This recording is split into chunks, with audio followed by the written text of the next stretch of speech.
Gather round and listen to a tale of brave souls, big and small, where they go on adventures, where they may trip but never fall. Trials, triumphs, and doing their best. Join us, friends, on a stumble quest.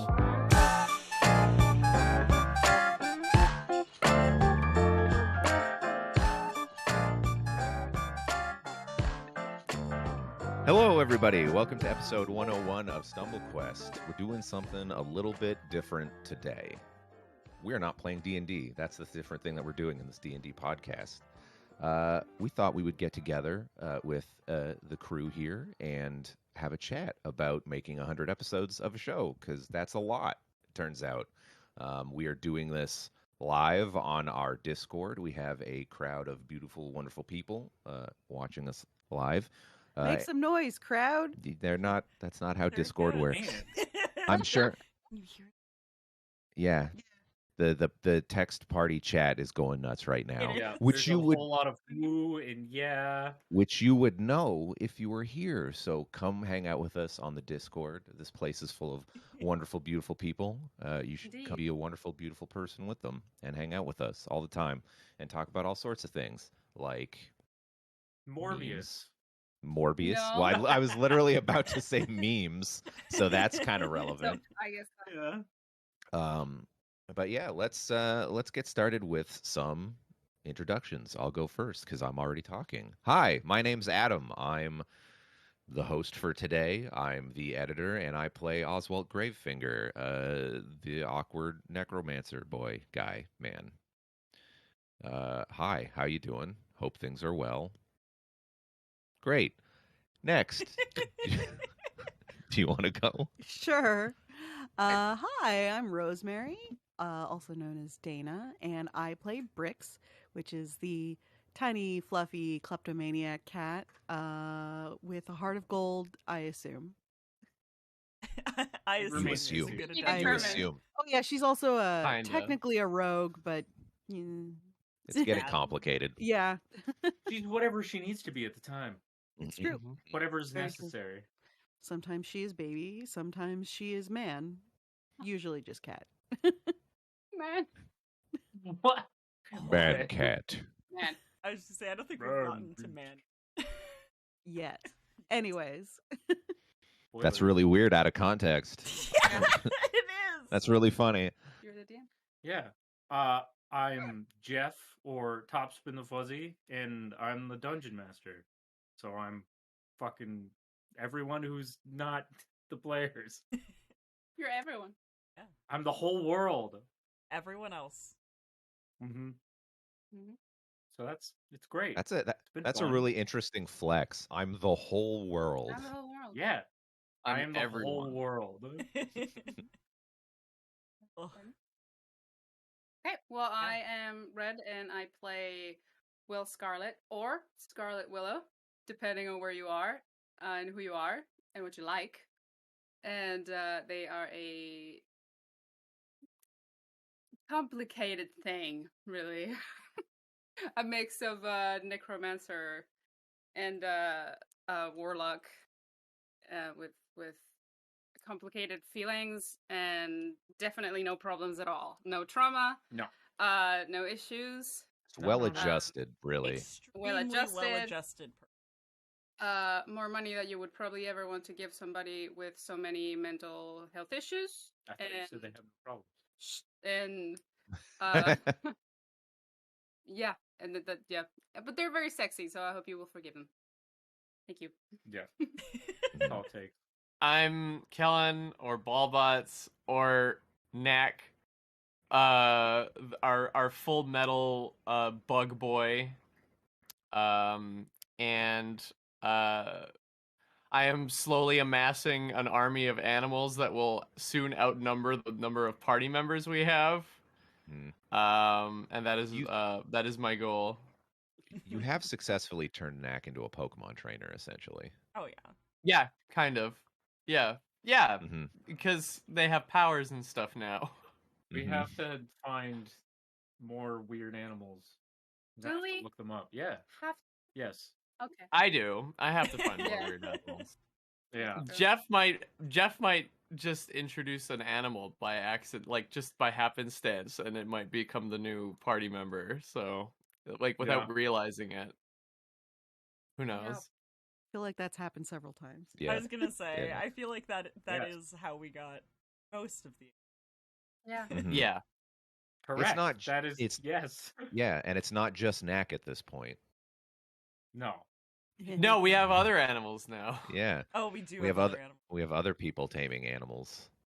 Look, it seemed fun. Okay. Yeah, we have animals taming animals. It's true. And I mean, Anyway. Art has Next a step pet. in It's- evolution. We're streamlining the process, really. Speaking of art, Speaking Speaking of of art, art. yeah, hi. I guess I'm the last one to go, but I am Nick. / at Nictor Horst. It's just my name. That's just the same as my and I play Art, and he is a former paladin, current Whimdy boy. And he's a good boy who really doesn't deserve what we've put him through. I think. My God, he's trying. He's He trying- tries. Trying so Art hard. tries, man. He does. He tries. But that's what we love about him. Yeah, and I really think that's the best thing to say about him. He tries real hard, and he gets so far, and It does not matter. matter. That's not even a meme or That's a not reference. a That's meme, just true. That's just Art. That's just a fact. That song was Yeah. written about Art. Yep. All right. So I guess I don't know. This might be kind of an ominous question, or not ominous, but like a big kind of vague question. But I do think this is, as a creative person, this is the kind of thing that I think about. We've hit 100 episodes. We've recorded more than that. We have been working on this show as a group of friends longer than it's been being put on the internet because of the stuff that we did beforehand. And I guess my first question for y'all is, how do you all feel about this? I mean, everybody in this call has been a creative professional in one way or the other for a very long time, and we all know that personal projects sometimes don't get finished, sometimes don't make it to the end, sometimes lose steam, and it's kind of a big deal that anything goes any length of time, so I'm just kind of curious, as my friends and my creative cohorts, how do y'all feel about it? well, I personally feel like I love the fact that it has been going as long as it has, just simply because it's, if no other thing, it is an excuse to see my friends on a semi-regular basis and get to do something fun with them, which is playing D&D and bullying you. This is well, thank you. This is like a fun workaholics way to trap friends. It's like, Well, I mean, so I think this is going to encroach a little bit on that someone has submitted, but I think someone when everyone was like posting their questions asked if we had talked about like podcast, or if we were just started as a game and like see how it went and that kind of Yeah. and I kind of think we did something that worked for all of us when we're all like, listen, I really want to play fucking D. Don't make it some sort of project that we're doing. We're never gonna Mm-hmm. we're not gonna do it because we're all stupid idiots. Yeah, we pretty much needed Too busy. an excuse to force us to do it. You need the excuse Yeah. of well, it's also kind of like a project and like work a little, so Yeah, you so can it's like, feel so we good have doing to, it, like right? you're being Like- Yeah. productive. But like it Yeah. has just also maintained being like a really I mean, as the DM, I'm always glad to hear you guys say that kind of thing. Because, I mean, it has been going on for a very long time, and I think it's great. I am having a wonderful time. But I sometimes worry that it might feel like it's dragging on for people. But, Nah. I mean, as long as everybody's having a good time, then that's what matters. Yeah, to and I me. mean, you guys are aware of this. I don't know how much the people of that are listening live right now in our Discord know this, but I do actually have a dirty little secret. And my dirty little secret is I'm not that big of a fan of D&D. I Get don't out. I don't I played in high school and enjoyed it, but I pretty comfortably moved away from it and never intended to go back until when we all started hanging out and stuff and we wanted to do something together. Everybody seemed really gung-ho on D&D, and We I were was so like, horny for that D&D. yeah, and I was like, I don't want to play D&D. That shit's boring. And then when we decided to make it a show, that was the crux that made me interested in doing it. But to your credit, Jeph, as somebody who is not a D&D player, like I've been enjoying the hell out of Nice. the thing, and it's also credit to the crew because everybody is lovely and entertaining. You know what I mean? And to be fair, that's we play what is sort of colloquially known as gay D&D, which is a lot of role playing and not a lot of math, which is my favorite kind of D&D. So Yeah, I mean, I was used to math D&D, which is why I didn't like it. I don't think. Oh, yeah, dude, I played a very brief period of time with some guys who were the most into math D&D that I've ever seen, like, since. It Hmm. was horrible. It was a terrible time. It was so boring. I They were just like trying to win it. It was like your character isn't anything. They just literally are broken. I just It's want like, to talk okay, about and ah, Yeah. Yeah, Yeah, I that's wanted how. to That's do. all. That's all I want to do. Yeah. Yeah. yeah. yeah, it's like, man, I don't give a shit how many cool abilities you have and like how Yeah. quickly you can dismember this boss character or whatever. It's like Mhm. whatever. That's nothing. You're literally Yeah. That's just how doing all. math homework for fun. That's literally how all of my past D&D campaigns have ever gone. They're just everyone trying to break their character and get a one up on everyone else.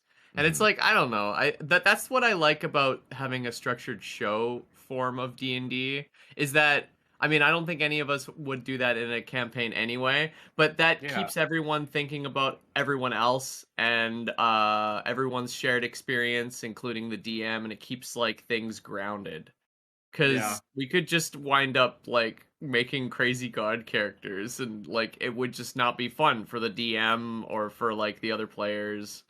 Yeah. Also, exactly. just would be no fun to listen to. No. Yeah, Like as like a if you're just doing that, like everyone I've talked to, like the big, like yeah, I kind of it's like everyone's fast forward because like combat has to happen and like there's stakes and shit, and you Mhm. want to know what's going on, but like if there's no role playing happening during combat, it's like okay, Yeah. I'm just listening to I people shout numbers.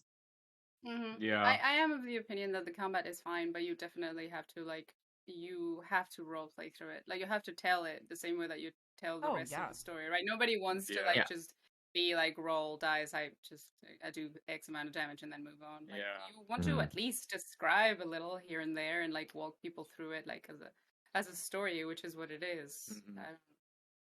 I don't know. Yeah. I That is- try really hard to space out combat and also make it so whenever a fight has to happen, it's like important.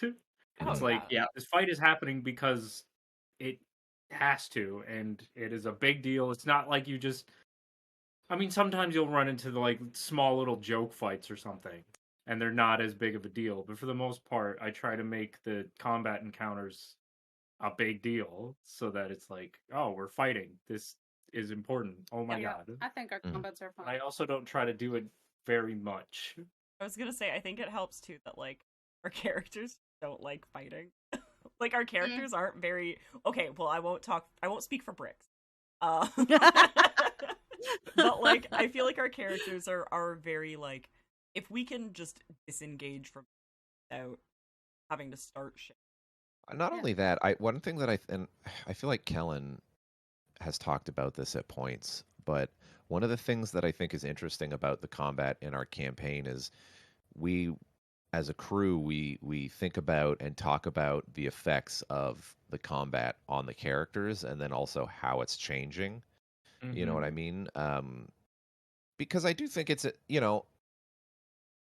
in fantasy media, I've always found it kind of weird, and this is coming from a guy who consumes a lot of horror and I would argue violent content. In fantasy stuff, it'll just be like, we're going on a quest, and then they just slaughter animals and small creatures and humanoid things the whole way through, and it's not a big deal. And it's like, that's a lot of death, y'all. Yeah. Like, so, even from our first fight, I thought it was interesting how it's like, oh, Libra just chucked a dude off a train, and then Knack speared a guy, and Oswalt accidentally melted a dude. Like, what does that actually mean? Because that's not nothing. Yeah. I do like that right off the bat, we kind of went down that train of our characters being like traumatized by their own actions after every fight. Yeah. Yeah. And by each other constantly. Yeah. Yeah. And that's only become more and more prevalent as things have gone Yeah. on. Absolutely. I think it was a joke at first, and now sort of, but now it's like it's such a prominent thing that we do. Yeah. Not only like the, mental / emotional damage of actually having to fight people to death sometimes, but I noticed that sometimes nobody really cares for the like, I don't know, ways in which like the actual combat affects your characters even physically. I've seen a lot of characters never change after battles, like even if it was a big battle, like nobody gets like scars or nobody gets affected physically by using their powers too much. Like depending who you are, that seems strange to me, right? Because some of these classes are like kind of like double-edged swords, but nobody, I don't know if anybody cares to think about it that way, because they want to be so powerful. Like I get it, like you might be one of those people who just wants to have a powerful character who is super capable, and you don't want to focus on like something bad that your character might receive from like using or overusing their powers, but just the good by leveling up, which is fair. But I think that it is interesting that usually I think we are good at giving our characters some punishment when it's needed, or like to humanize them by bringing them down a peg with something, like so they'll get stronger and they will get more powerful, and there is a price to pay in some way for that almost every time, so even if they get very, very strong at times, maybe they have hurdles that just like kind of balance them anyways. That's true. Every time you guys have gotten stronger, it's been like not without some kind of inner turmoil. Yeah. Which is interesting. It gives weight to things. It does, yeah. I think so. Yeah. I mean, we're goofy haha boys, like down. Yeah. Examine how the things are affecting our once in a while as well, so we can crack all our jokes and we are what we do in the shadows of D&D, so most of the time a lot of goofy shit is happening and you don't realize, and then suddenly there will be a scene where you're suddenly crying and you don't know why. You're like, oh my god, there was blood here, like you are making me feel things. How dare you? Yeah, bastard. How dare you make me feel? Yeah, I mean, I think the last fight was a good example of that. We were all like, oh no, we got caught, haha, and then all of a sudden we start losing the fight, and it's like, uh-oh, Knack's down, Oswalt's down and on fire. You know what I mean? On fire? Yeah, he was. He was on fire, yeah. That's a fact. That was not at all the answer to your original question, but you're welcome, and I hope that was enlightening. I've got one last thing I want to post to the group. I just wanted to ask, is there anything so far about this whole process, and it can be about the game or the process of making the show or making the Discord, has there been, what has kind of been the thing that has surprised you the most? Because you can never predict everything when you start making something. The passion of people who listen to it. It's we're not Critical Role or anything. We don't have like a bajillion fans, but the people who do listen to the podcast like it a lot, and they share that with us, and it feels really good to know something that you make with as an excuse to like hang out with your friends is also beloved by other people, That's probably the thing that shocks me the most. I was going to say the same. Stuff. Yeah, because it is easy, I think, when you're doing anything like this at all. Even if you have like a 10 people audience, like when you're making stuff, you're not always thinking who's watching it for how long or how they feel about it, and you're working and you're busy. Especially if you're like artists like I, like you're jumping from one thing to the other, and this is a thing you do one day a week, then you do it for the day a week, then you have to do other stuff, you know. And I mean, life happens as well, so you're not focusing on that. I think if you were focusing on it too much, ironically, you would probably become an asshole somehow if you were always thinking about people adulating you. But like the thing is that it's easy to like forget there's some people out there, like real people, giving you their time of day, which is insane, by the way, because they enjoy what you make. And then, you know, to have to sit down like we did the other day and realize this is always a sort of like, oh, damn moment. Like, oh, this is a real thing that real people do like spend time and love to, and just like, it is crazy every time. That's definitely it. Yeah, 100%. Like, and the fact that there are, you know, a bunch of people in here with us after Riker posted a screenshot after almost 4 years.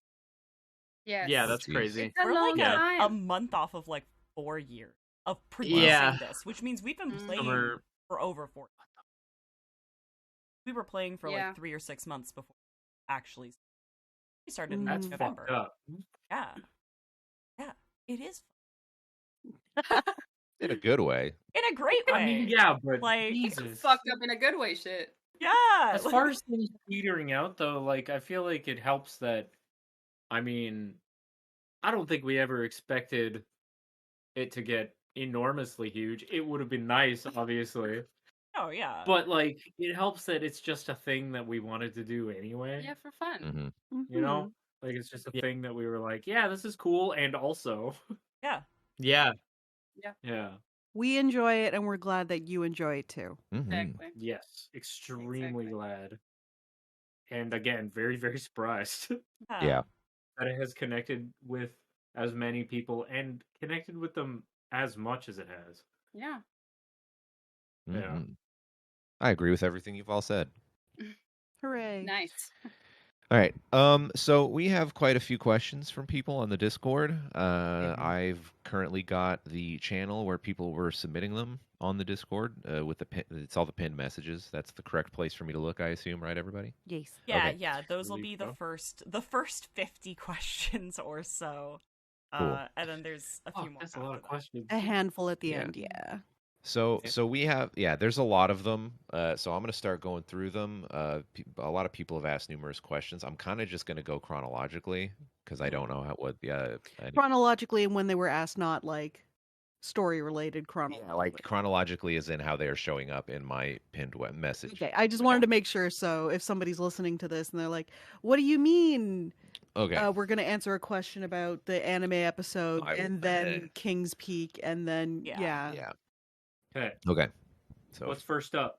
So the first set of questions is from our friend Jinroku. We've got 4 of them here. One, we'll start off with one. When I tried to convince my friends to listen to the show, the most memorable moment to sell them on was avoiding a fight with a bear, but fighting each other over a goddamn bird. And the world famous screaming monkey hole. The landmark now. Yeah. It should have a metal plaque. Yeah. I keep on meaning to right update here. the encyclopedia with the monkey crater. Nice. But, I mean, yeah. What's your favorite moments of your characters' interaction with each other, environment, or NPCs that seems the most memorable, iconic? We have to think of things that aren't the ones listed because for me personally, it was either the bird fight or the monkey hole. I mean, Knack so I'll was try to think very of something central else. in both of those things. Yes. Yeah. That involve our characters, though. It's what's it like? Sure. You have to think about your characters and okay. Yeah, I can go first. Mine is honestly the bandit fight for Oswalt because, you know, he's not socialized well. He's young and he has not a lot of experience. He doesn't even have a lot of, like, especially at the beginning of the show, he had a pretty poor understanding of his capabilities. So when he accidentally killed that guy, which was brought on by improving with the nat 20, he didn't know he could do that. And it also worked nicely with the way I built his character, because when I picked his class, I literally picked it because I wanted to make the world's friendliest necromancer. That was my internal pitch to myself. And I picked Dread Necromancer because it was the only class of necromancer that I could find that wasn't immediately classed evil. So I was like, I didn't read up on the abilities. I'm like, can he summon skeletons? Because I want him to like skeletons. And does he have to be evil? No, I'm going with this. Turns out Dread Necromancer in 3.5 is known for being pretty broken as far as combat goes. So now that's kind of, yeah. So I'm kind of, and then having that jump off point with the fight, that's been kind of the way I've been building him from a personality standpoint, where he's really good at killing and he doesn't necessarily want to be, and he's not intending to be, but now this is a part of him developing as a character. So to me, that was a memorable moment for me, because it set off a bunch of stuff, and I thought it was pretty funny at the time, because how often do you see somebody get melted dick first? The cat's never seen it. I don't know if that showed up on the mic, but it did. Yeah. It did. We got a little nice. She has something to say. I was Not gonna just dick first. He was also almost completely declothed via machetes and hatchets and shit. Yeah. So Oswalt, being battered and almost nude himself, reaches up from the ground and kills a guy dick first. The It's amount incredible that you have destroyed all of Oswalt is so much. It's so many suspicious. times. It's suspicious. It is suspicious. Well, they just kept fucking like either barely hitting him or barely missing. So it was like, well, it can't be that they just completely miss, right? They have to be doing something. They just Yeah, and then it's I think flavor text. great flavor text. Exactly. I think mine is like very much on the same kind of wavelength, where I think that there have been a few moments that I really can't talk about yet. Yeah. But if we're like looking at what we've done so far, like the minute Art figured out what he was and like actually his that was Adam had to cut a lot of me screaming out of that scene. Fun fact. There's almost none of me screaming in the recording, when that recording was in fact all me screaming. Yeah, that was like really great. And literally A+ editing. I remember listening to the episode and like talking to Adam after, like, you edited the fuck out of that. Because I know what I was doing, and I was not being good. I was not being a good recording buddy, is what I was doing. But yeah, that was still a very exciting, informative. Nice. I would say for me, it's almost a moment where I propose a very stupid idea that I want Brix to do. And instead of Jeph saying like, no, that's very dumb and you shouldn't do that, he just yes-ands me and lets me do it. To your shock at times. Yeah. Good examples of this is when Art brought Brix to church. I love and that whole scene happened. Red Lobster. Yeah, when we went to Churchy Red Lobster. Also the whole bird saga thing, fighting over the bird in the forest. What else? When one of Scarlet's birds had shown up very earlier on in the Dokrai series, and instead of just saying like, you should probably leave that bird alone, Jeph let me harass that bird far more than I should have. Letting Brix be a little scalawag and do a little dancey dance and try and swindle people out of money, and Enjoy the con. Just anytime Oh, Brix yeah. should be told no, and instead she gets told yes, and you should keep going. Yeah. As long as it's fun, that's the top priority for me. And I'm very grateful for it. Hell yeah.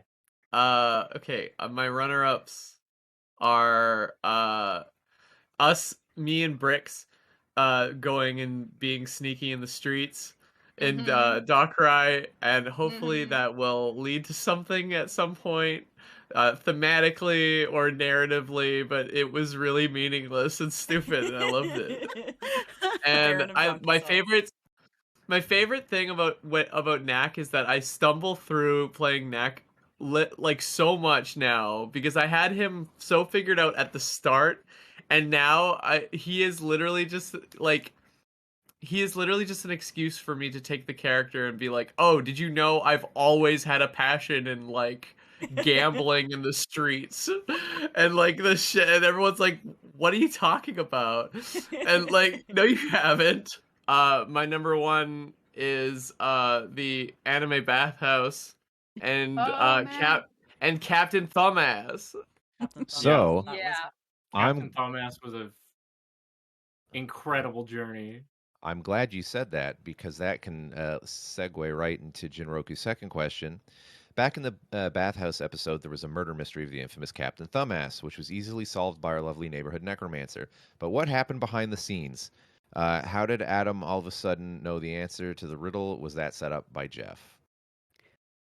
So, Man, that was the bathhouse There was episode. a lot of collaborative like setup before we Yeah, like so we had discussed quite a Oh. bit of like the kind of vibe we wanted. I need to make something extremely clear to the audience. The bathhouse episode was not planned at all. It was a joke. There was Yeah. no writing. We were literally playing D&D, and a bathhouse had come up, and Yep.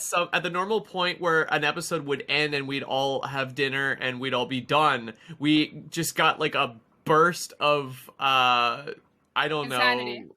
Insanity is the right and word. Brainworm. insanity is right, and we said, let's record a bathhouse episode right now, Right now. and then we we did. just did. We'd all kind and of it was kind go of on. like sat down, and we started joking like, "Oh, you said there's a bathhouse. Well, we all need to get a bath. Haha.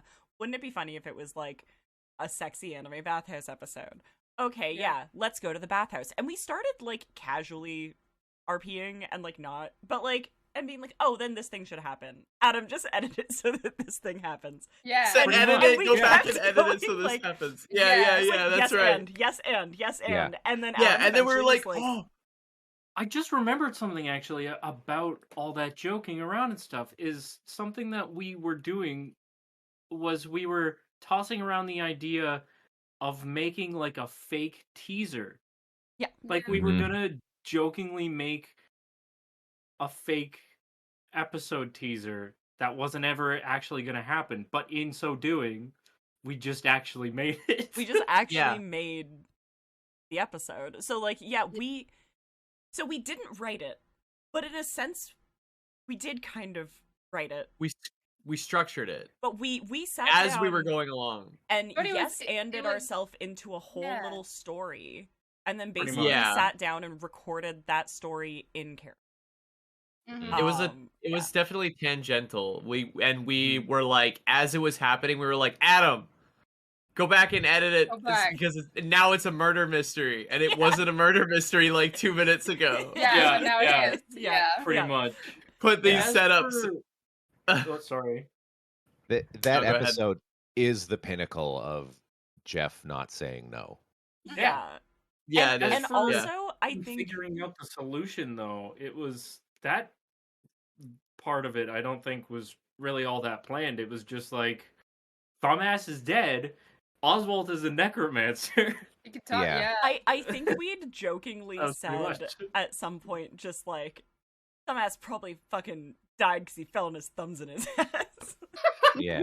And then we Yes. just So- we just said yes. Yeah. Yeah. That's And- exactly what Yes, happened. yeah. We were just like, well, Yeah, and Got those pointy ass thumbs. Yeah. that the solution was very much like we're having fun. We don't want to spend a whole bunch of time actually trying to solve a mystery. I don't think that we will probably struggle with because we're not the best at puzzles. So it seemed like rule of cool, rule of what works. The thing with Oswalt is he actually gets an ability called Speak to Dead or something like that. Yeah. But he didn't have it at the time, so we just agreed collectively that it was like it would be really funny if everybody's working hard to solve this, and then Oswalt, who is just casually naked now at this point, is like, I can just ask him, and everybody's like, you're crazy, and then he just asks him. Yeah. You know, like it takes in an episode that is already superbly silly, it took the piss out of it even more. Yeah.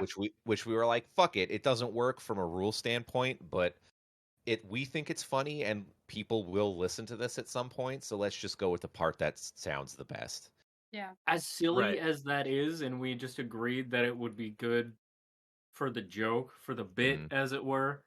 It's kind of in the same vein as when the Void Lion first appeared and Art cast Windwall, even though Art did not know Windwall yet and could not have cast it.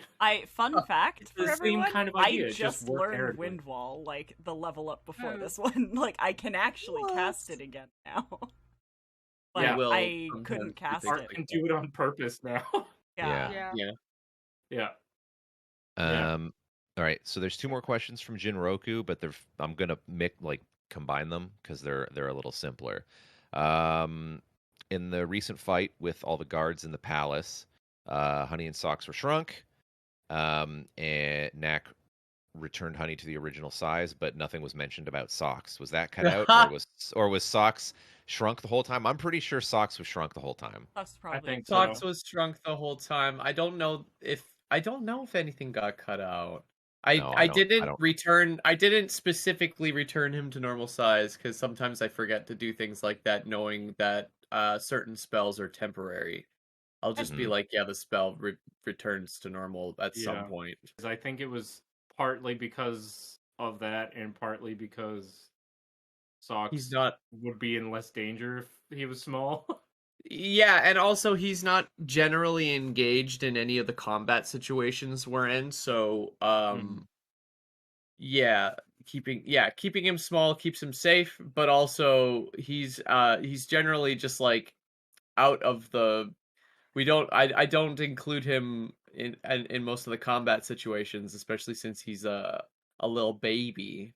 Yeah. And I don't want Knack to just be using I've never once, and you can't quote me on don't quote me on this because y'all know better than I do. My memory's terrible.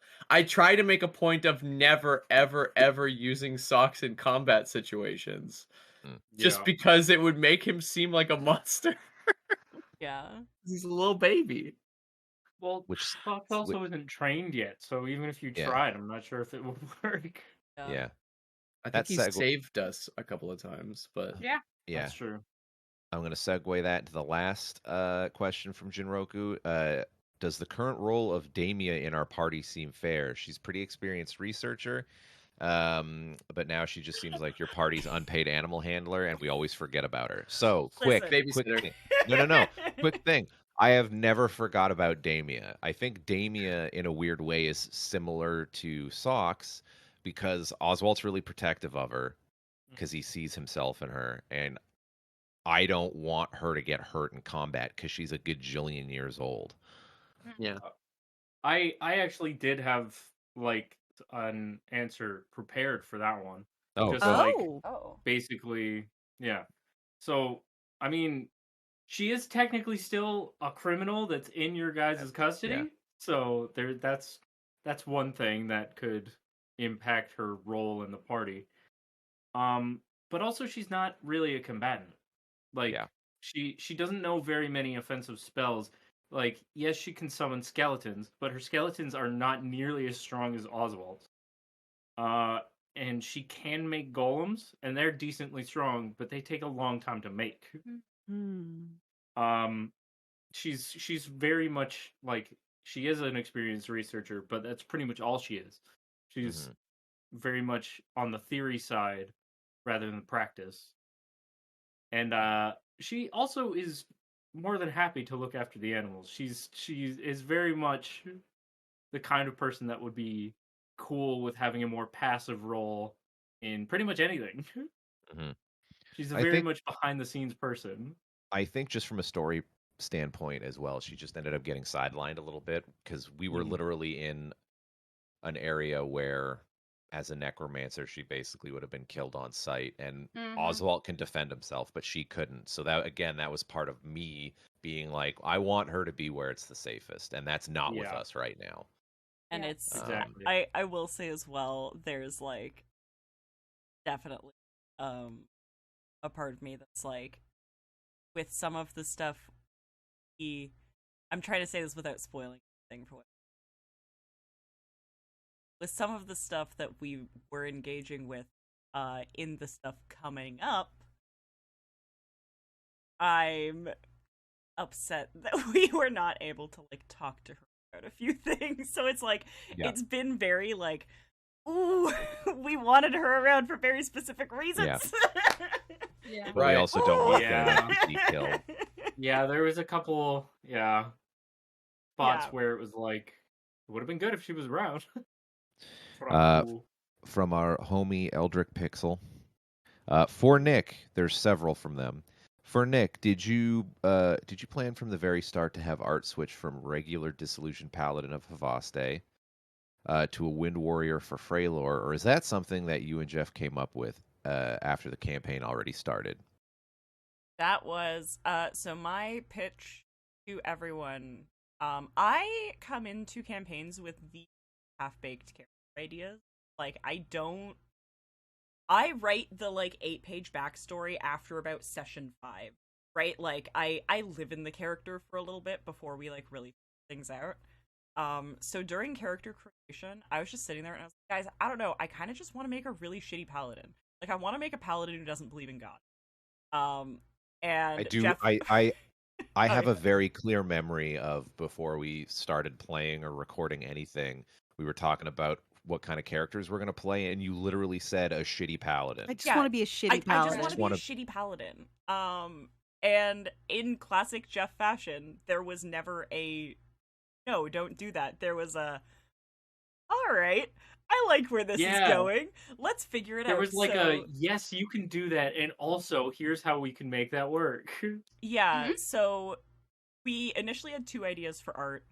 The one we didn't end up using, so the one we ended up using was that Art was, you know, it worked out that he Jeff's like new races that, you know, was being built and stuff. So like that just kind of was a happy, like, oh yeah, let's just do that. Like, that sounds really fun. I'm really into that like power set and the way this class is supposed to be, and I'm super down to like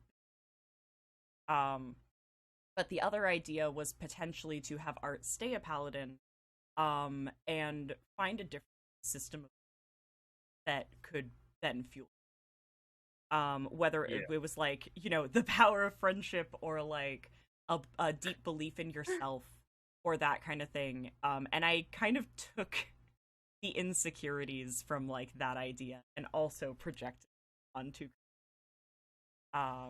but it was like before the campaign started, we knew that. So another fun fact, I think I've mentioned this a couple times, but like Art was functional a level 1 paladin who could not use magic until the Void Lion fight. So everyone else was playing like a level, I think, 3 character, and I think we leveled up to level 4 at the end of that fight. Art was level 1. I had never leveled him up until that point because we knew that like that wasn't his path. So yeah, I got to like just sit down and level him up like 3 times at the end of the first arc. I bet that felt good. It was great. I also like so like there's also a reason that he failed so many things so early on, and it's because I had hamstringed him so badly that like he was literally incapable. anything, and then was a level 1 Yeah. parading around with people who were level 2 and 3, which are actually functional. So it built purposely bad, and then also had actually weighted dice. Yes, that is the truth. His dice were weighted to roll ones. Not on purpose. Not on purpose. So They were the ones, like, at Con Bravo, I was like, I need to get Art his own set of dice. Look at these, they're so perfect, they look windy and stuff. So, like, we knew, I was like, I don't even want to post a picture of them. They look a little too windy. They look a little too sky-like to, like, be. Yeah. And I tested them in salt water, and they're literally weighted. It was meant to be. He was meant to be like. Next question is for me. With Oswalt spending so much time living alone in the swamp, did he become sort of a local myth for the area? Is Oswalt technically a cryptid? Honestly, one, I like that. Two, I feel like that's up to Jeph.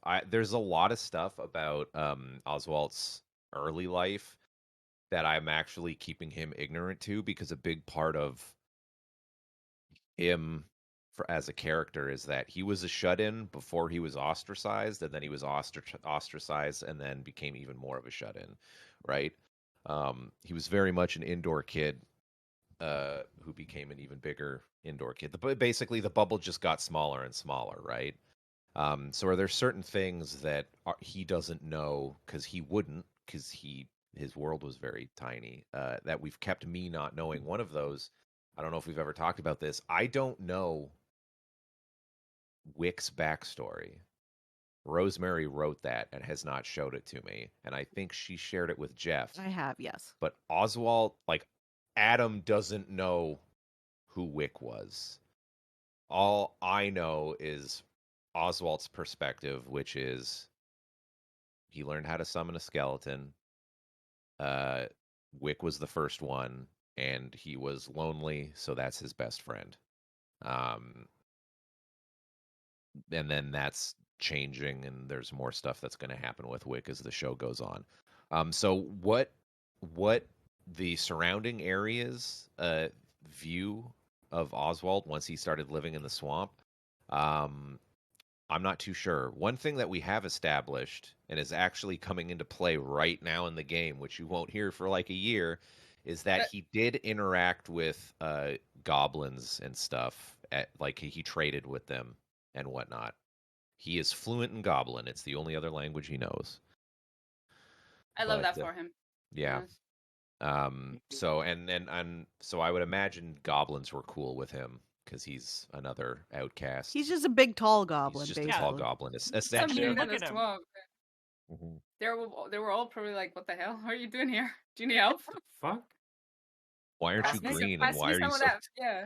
Pass me some of that fish, and I'll give you some of this. Pale. I don't know. Tall boy, you all right? Tall boy. You're so pale and peachy. What's wrong with you? Next one from Eldrick is for Jeph. Have you considered having Libra join the party full time as a DMPC, and how do you personally feel about DMPCs in general? Okay. I have thought about it. I mean, in a manner of speaking, he was sort of built to be like my player character. And as far as DMPCs go in general, I mean, I don't really mind. It's kind of a case-by-case basis, though. Like, it kind of depends on the campaign and the group and how everything is rolling like that. I mean, have I considered him joining the group full-time? I mean, like, I have thought about it, but it hasn't really been a situation where A, that would really work very well, and B, I don't want to just put him in there for no reason. Yeah, that makes sense. Know? Yeah, and also it depends on how the players feel about that too. So, I mean, so yeah. I feel like having Libra around makes Art feel normal. Like Libra's a very well-grounded character, and everyone in the party is very eccentric in some way, and except for Art is like the straight man. He's the normal guy, and I feel like Art feels like he is on some kind of hallucinogenic or something that's like altering his state when he's surrounded by the party.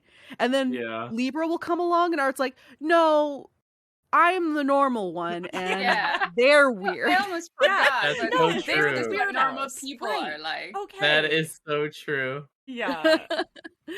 Yeah, Yeah. because whenever he has shown up and hung out for a little bit, he's been like, "You guys are weird." Yeah. Yep. Also, I was absolutely doing the quotations for that straight. Yeah, straight yes. Yeah. Yeah. When I Yeah, say yeah. straight man, I don't mean Oh, like no, we mean comedically. orientation. I mean Yeah. like the stand-up comedy style straight man, you know? Yeah, Yeah. yeah. He's a very gay straight. The gayest straight man. All right, here's the last couple of questions from Eldrick. This one I'm gonna ask, even though I feel like the only true answer Red can give is no comment. But Okay. we know Will/Willow are a Fae of some kind, or at least related to the Fae, but with how different they are in the way they carry themselves, are they two separate beings fused together a long time ago, or are they just one gender fluid being who acts differently depending on if they're feeling femme or mask? Okay.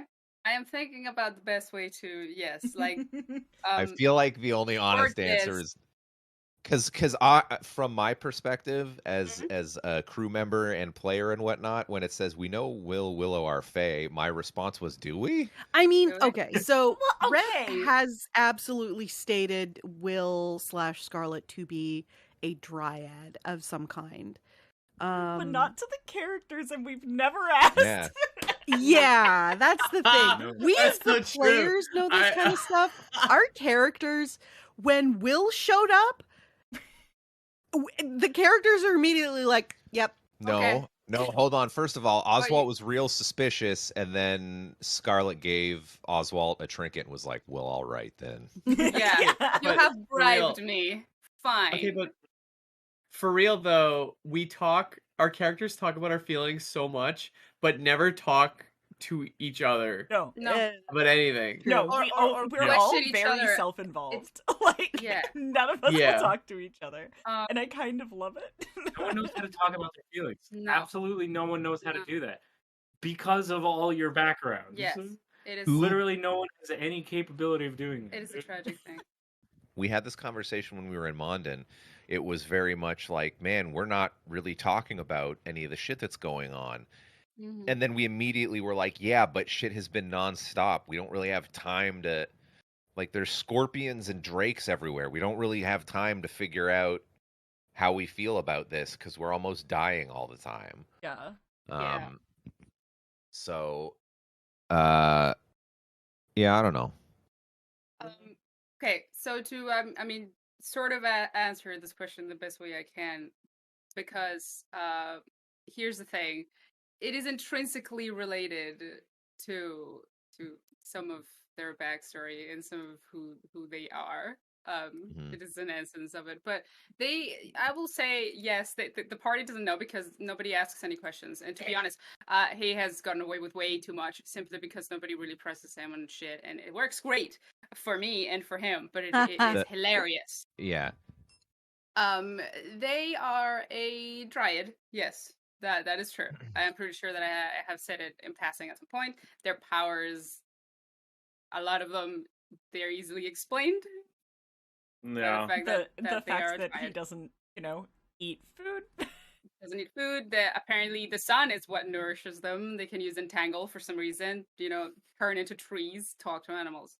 And about the body thing. So, Scarlet and Scarlet Willow are the same being. That is true. I can say that much without spoiling anything. They are one and the same exact being, with two different shapes. And yes, those shapes have differences that are like, I don't know, they do Fucking sort of know. make them different people, to some degree, but it is the same physical ensemble of cells. Let's put it that way. Mm.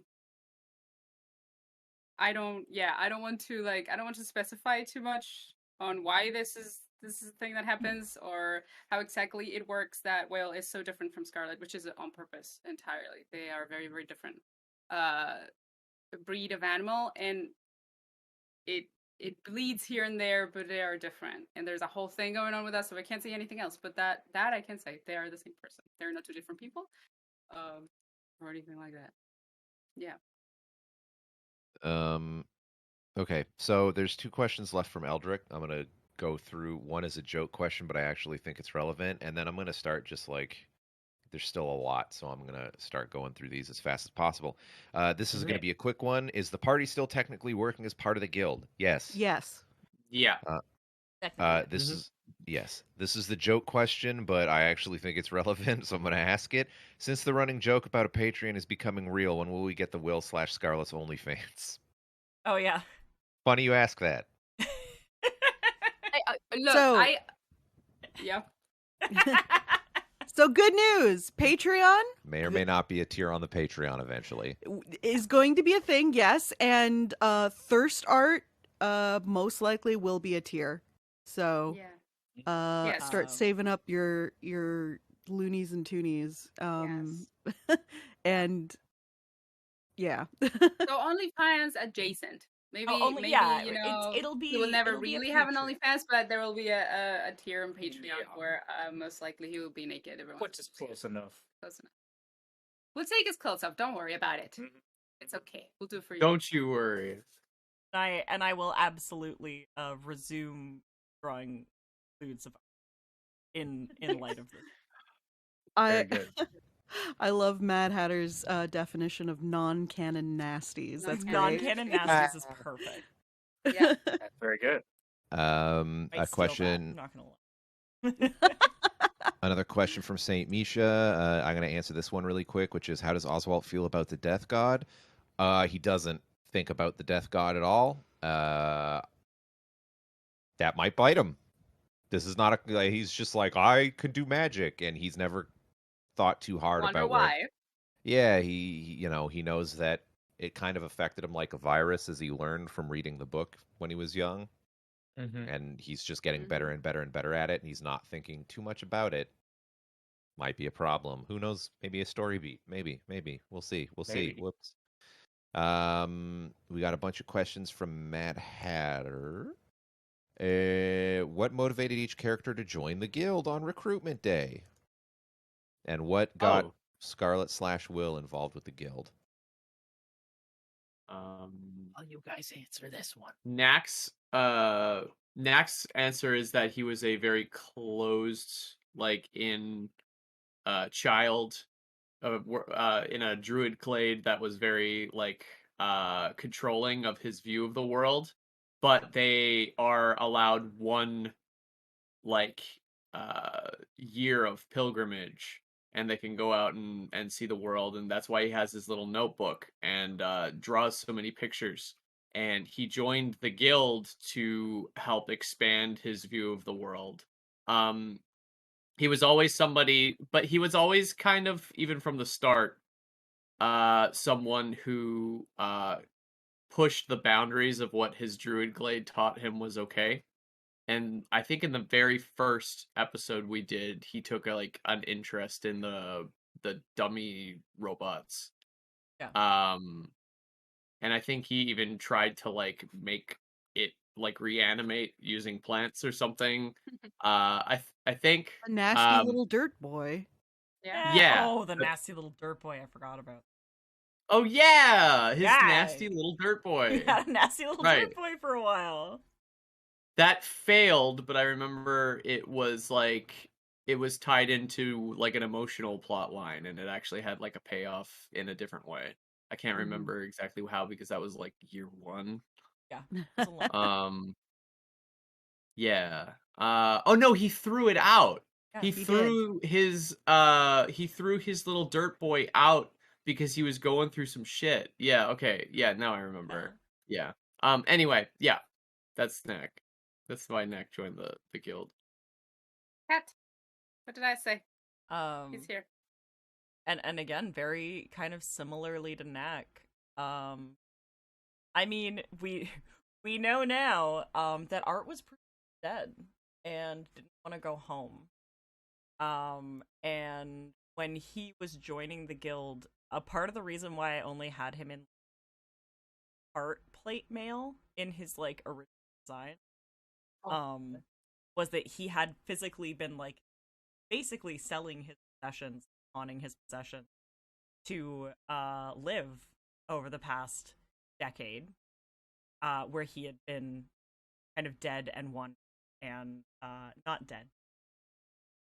Dead to the world. Dead to the world and wandering and like unsure about what he was going to do next and kind of wait for find it.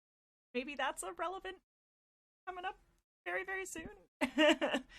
So yeah, he was basically down to his like last few armor to sell and knew that a thing he was good at was fighting. So he decided to join. Do I have to answer that too? Was it for Will? It said either on recruitment day or however Scarlet/Will became involved with the guild. Okay. Well, now I can say that Will's looking for something. Really vehemently wants to find something. And this thing, presumably, is an artifact or some kind of weapon. And the guild gives you money and it gives you information. And I think that's probably all I have to say for you to understand why they would want to be involved. Mm-hmm. It's just free resources that make your life easier when you're out there searching for, legendary things like heroes do. So that's why. But did they have to go through recruitment day? Probably not. They are actually, believe it or not, because look at him, a government official of a kind. So is Will a government official as well, or just Scarlet? No comment. Uh-oh. I can say that Scarlet is definitely a government official, and so it was her who joined back in the day, and there was no need for recruitment because moving. I guess it was just like moving things. Yeah, they were just like, we know who. Yes. It was never Will, so yeah, I'll leave him out of that one. As far as Brix goes, the reason why she joined is Brix ended up in a place that she wasn't supposed to be. Needed a hand finding her way back. Heard that the guild operates all over the place, and oftentimes guild members are sent on away missions, and she was like, oh yeah, this is the perfect way to find my way back where I need to be. I'll just join up with some of these rubes, and the second I know where I am, I'll just ditch them. Cool. Oswalt. Cool. Yeah. I mean, it's not like that anymore, but that was her sort of original thinking. Yeah, makes sense. Oswalt was living alone in that swamp, basically ostracized from the little town that he knew. The only person that he ever still had contact with was his mom, and he's basically surviving in the swamp, and she wanted better for him and learned about the guild and figured, a guild full of warriors, clerics, and mages would probably not view the magic that he does as quite as obscene, so it might be a way for him to go make a living, and he had dreams of opening up a little shop and being a tailor. So she basically was trying to help her son the only way she knew how, which was basically being like, hey, it's worth a try. And he was like, fuck it, why not? Worst case scenario, go back to a swamp. Like, things don't get much worse than being alone in a swamp. So it's really not much of it. He didn't think it was much of a risk. Because he's dumb. He never could have imagined all the machetes in his future. We got a bunch. He's the one with the machete. Now he's the one with the machete. We got a bunch of questions from Saint Misha. As previously mentioned, I'm gonna start moving through these and then going to the unpinned part and seeing what we got. This question. I can interrupt really quickly, since the motivation of joining the guilds came up. Somebody had asked, and I, like a fool, didn't write down their name. Libra's motivation for joining the guild as well. So I figured. While we're on the topic, I may as well say. Yeah. Right? Okay, so Libra comes from the far-off island nation of Arolan, and without any details, he can't really go back right now. So he ended up in Castel being the nearest place that would be most readily accepting of him, and also a place where he wouldn't get immediately murdered. So he ended up there and really didn't have anything else to do, so he didn't have a whole lot of options and ended up joining the guild because he needed to find a purpose for himself and also make some money. Because of his upbringing, he's really only good at like his magic and some ceremonial things that don't come up outside of where he's from. So, and he didn't even know about his own lack of life skills until he was outside of his home country. So he's like, well, fuck. What do I even do? And so, yeah, he just ended up there because it was literally the only thing he could think of to do. God, no wonder Libra and Art get along so well. Yeah. They're kindred spirits. They are. Yeah. I'm going to ask this question from St. Misha because I think it's hilarious because I have context that the audience doesn't. For Rosemary / Brix, what does Brix think about magic? She is the only one who can't cast spells, and she has a cosmic being in her brain. It makes me wonder if her interest might be piqued.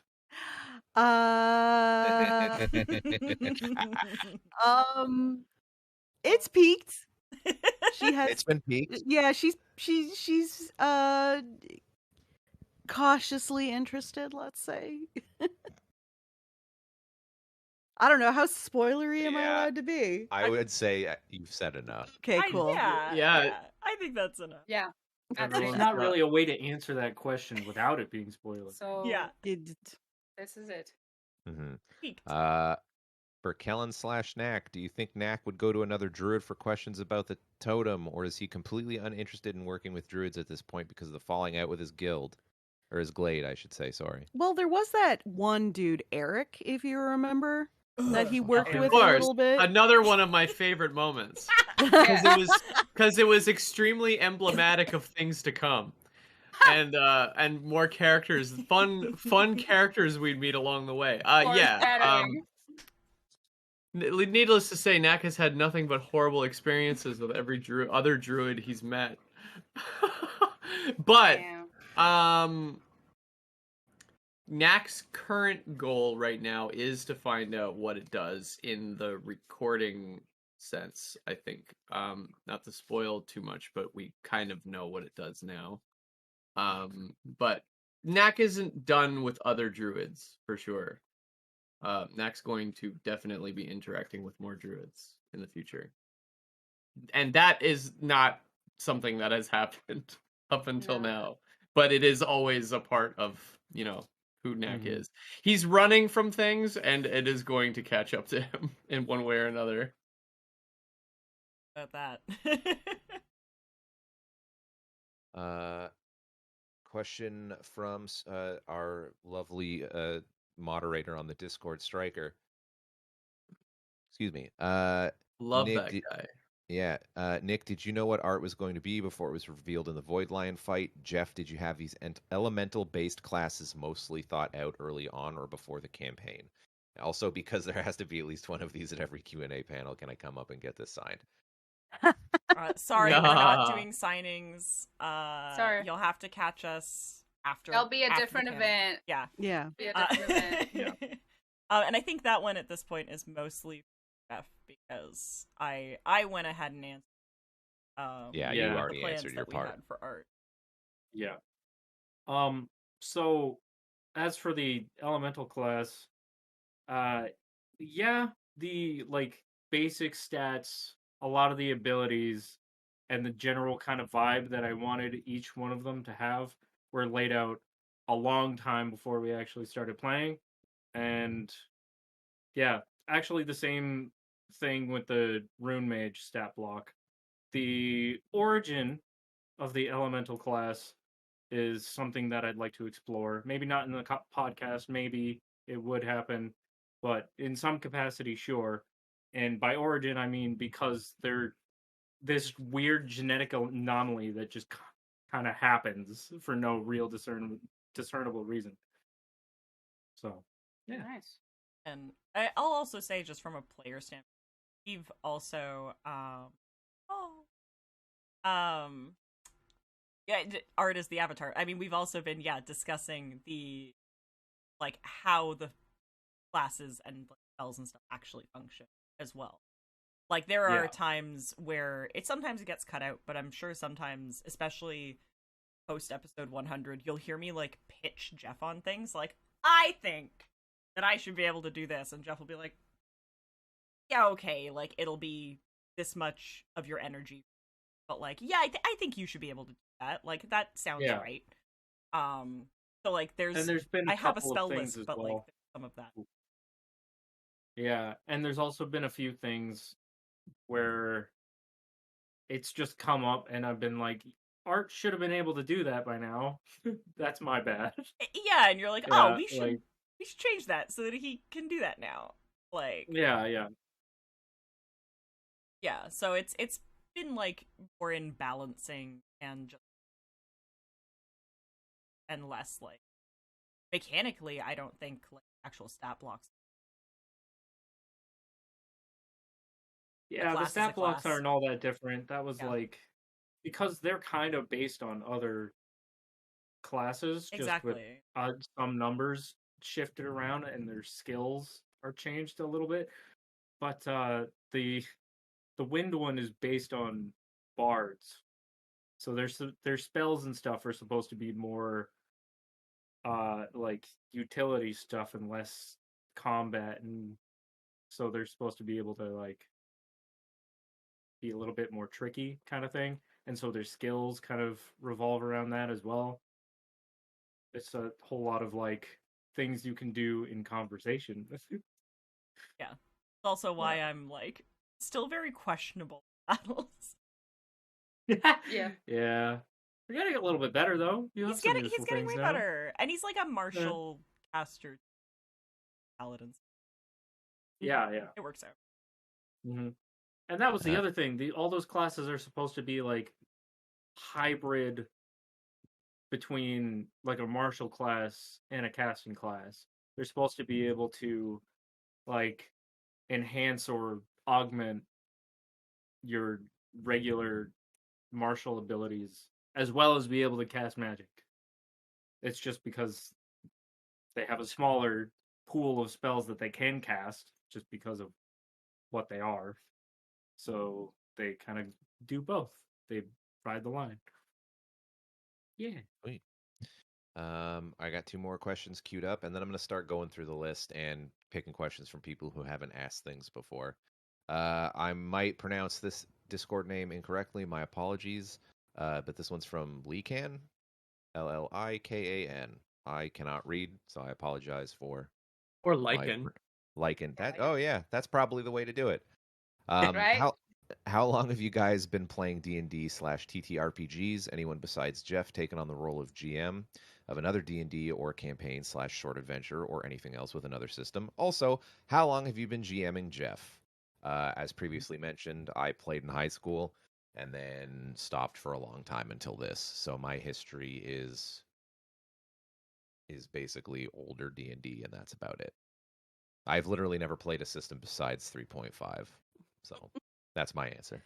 I have also been playing D&D since high school, but there was a bit of a lull in college, but I've been hitting D&D pretty hard, especially in the last couple of years because of lockdown. It was easy, the easiest thing to play with people over the internet, because I don't play a lot of shooty games and stuff like that.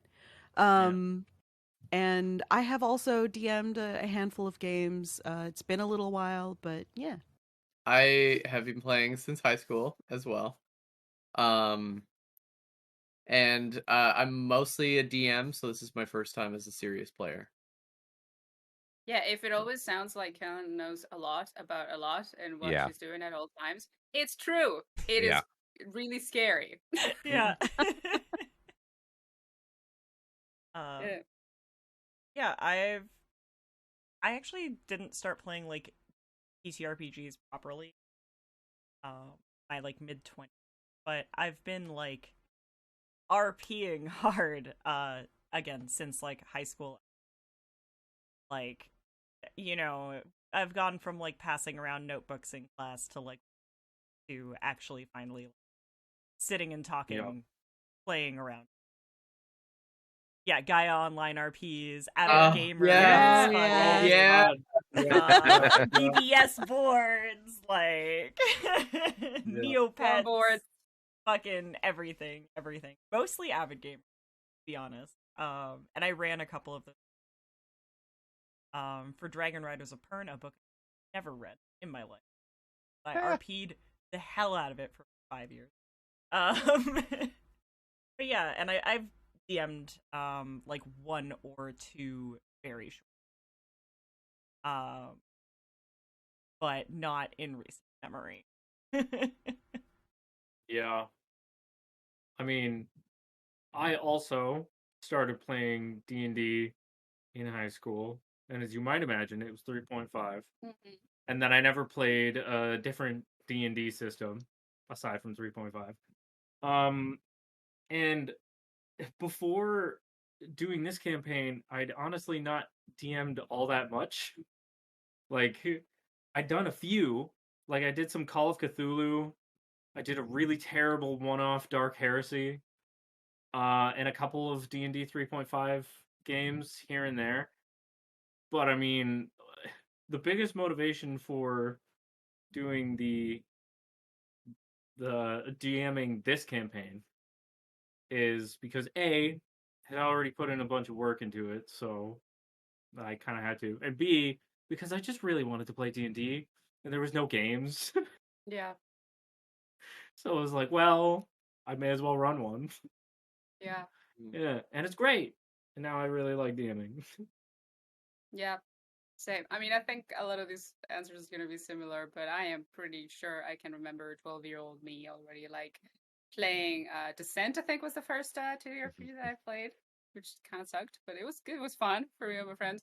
And then I had a long ongoing game, but that one was with Call of Cthulhu rules, so it was not D&D rule set. And also Vampire the Masquerade. Had one of those for a long time. And like Nick, throughout all of that, I also was like just role playing on forums and stuff like that. I did that the most.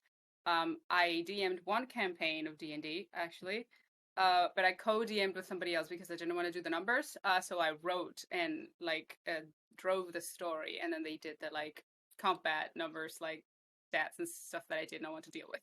Yeah. So like I co-DM'd one of those, but I had not really had a group, or I guess the time as well, to sit down and play properly, or an excuse to like commit to a campaign properly for a while until this one.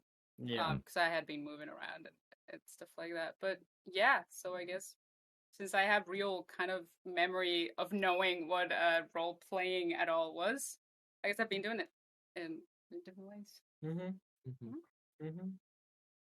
That leads into the next question from Mad Hatter. What were some of your initial inspirations for the StumbleQuest world? Oh, dude, fuck, I don't know. Like, I don't know. It's weird. Whenever I get questions about inspirations, I never have. It's not like I consciously think about it. As far as like designing certain areas of the world and like the sort of vibe, I guess one constant inspiration I have for fucking everything is Final Fantasy VII. Other than that, like a lot of Lovecraftian things have played into it a lot.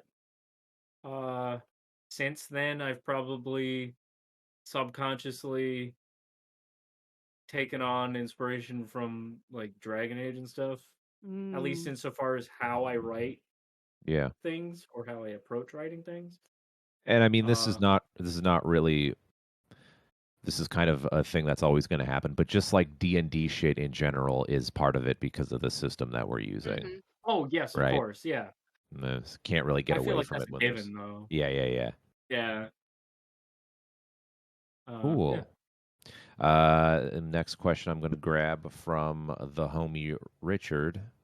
I know it was considered for Brix to be either a fighter or a barbarian at one point, but did anyone else consider other classes, or were you all kind of set on warlock and druid and whatnot? I know for me, I can't remember why I picked necromancer. I think it was I just got tickled with the idea of being the world's friendliest necromancer, which was my, like I said, my pitch for that. As far as picking other classes, I didn't want to be a fighter of some kind because I normally play physical classes. So I don't think I put too much more thought into it than that. I think once I kind of figured out necromancer was a possibility, I thought, well, that would be neat, and then went with that.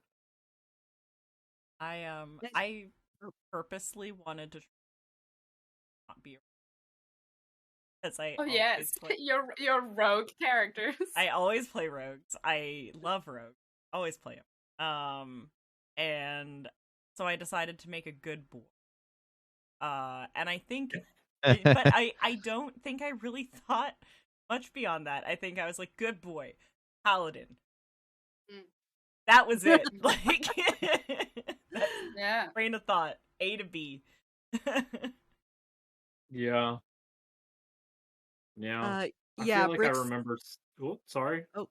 Oh no, continue with the art stuff. I was going to talk about Brix. I was just gonna say really quick that I feel like I remember session 0 pretty vividly, and that was pretty much it. That was pretty much all the discussion that went into art. Yeah, was just Kitty Paladin, but he's a very good boy. Yeah, like I don't I play more nice characters. And I would also say I feel like art's getting a lot less nice in recent art's losing his shit a little bit. And I like makes sense. But yeah, I was just like, man, I'm tired of being mean to all my friends when we role play. Yeah. Be nice to be nice to my friends. Yeah.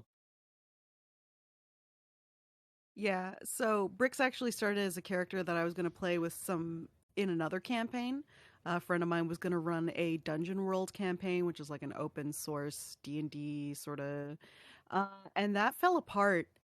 But I still really wanted to play just like a regular ass cat, and Jeph had proposed the campaign to me and was like, "Hey, you interested?" And I was like, "Yes, can I play as a cat?" And Jeph was like, yes, you may. And I was like, sweet. And originally, yeah, Brix was supposed to be a fighter. I remember you talking about her being a barbarian, which I still think would have been fucking hilarious. So funny, yeah. But, you know, after spending a little bit of time talking with Jeph about building this character, because Brix's, like, species, we didn't really have, like, a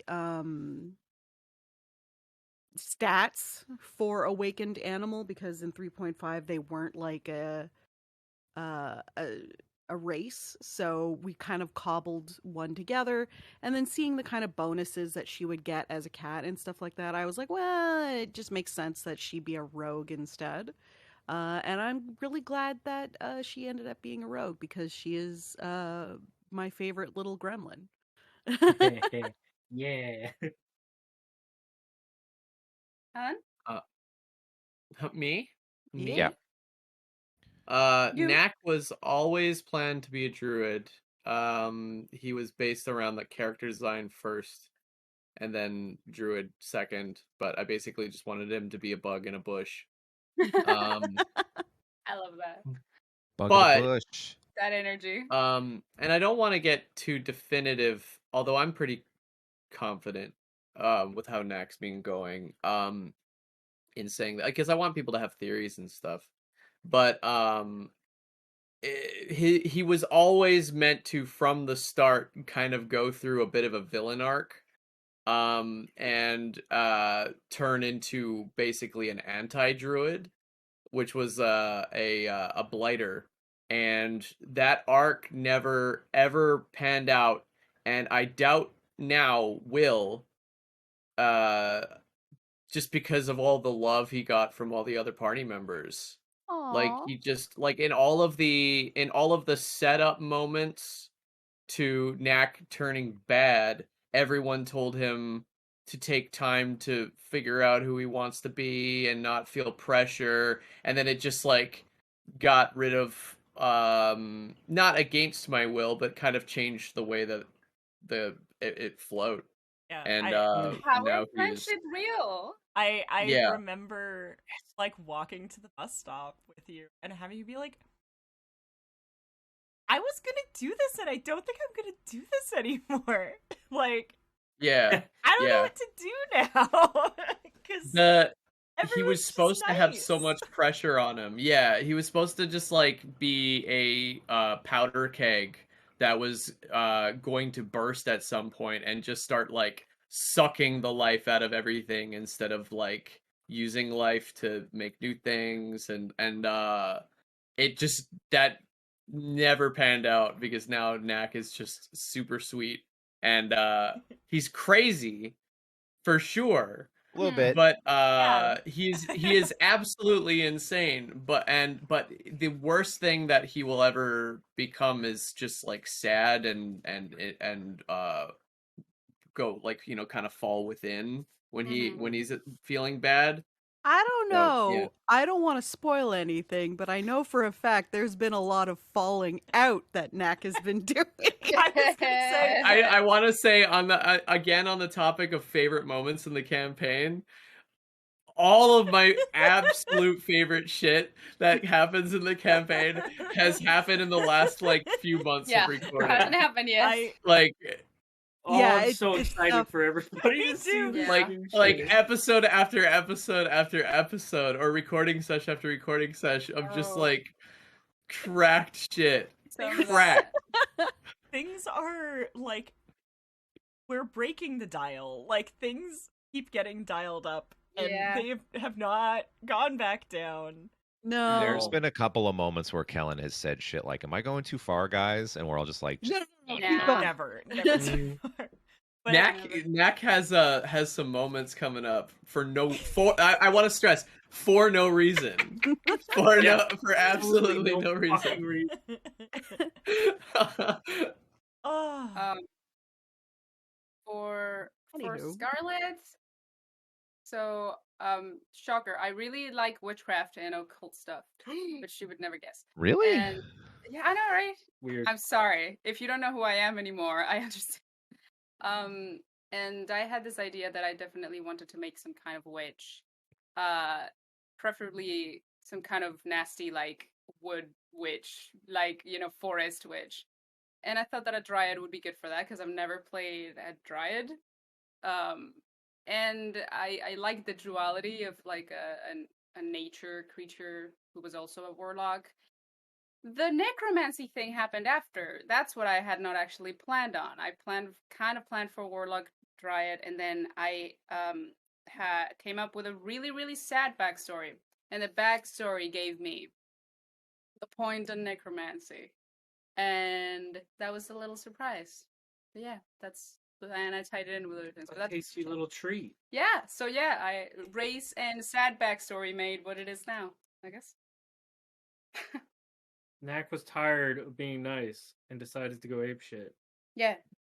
Yeah. truly.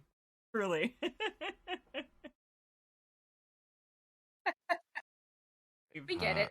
Yeah. Mental illness. Mental illness. Yeah, we've been having a Oh. great time in the end. Gotta say. Mm-hmm. All right. Oh, dude. This crazy shit that Knack gets up to is never, ever... I don't know. It always serves to make things better. Yeah, I somehow. know. I'm glad because sometimes I feel like I'm just like I don't know, I don't even know. I don't know where it comes from.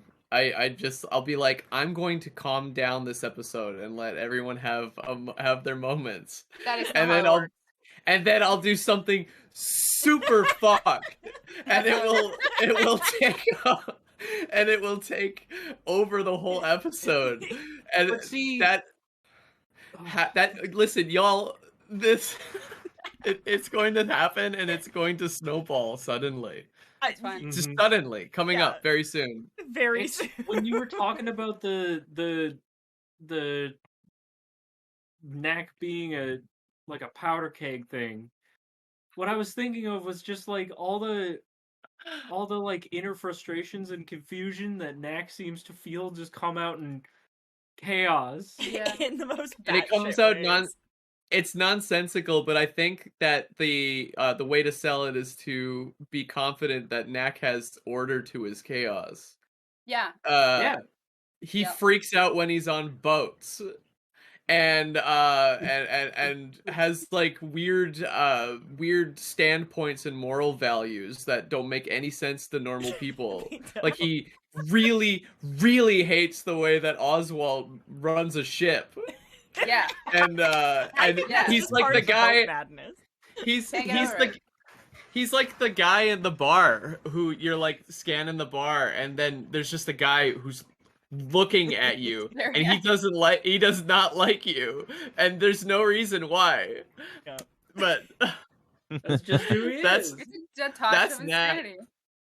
Yeah. There's Knack.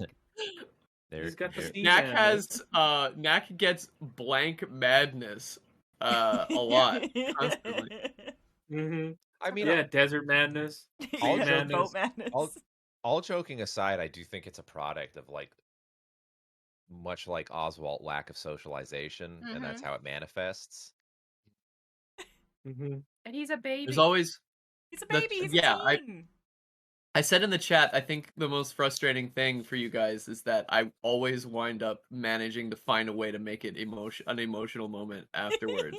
Yeah, nobody gets And mad then- at Knack, and and suddenly and it's I- like, oh my dumb as god, shit. Knack is having a moment. This is what's happening. I It get wasn't these just- feelings.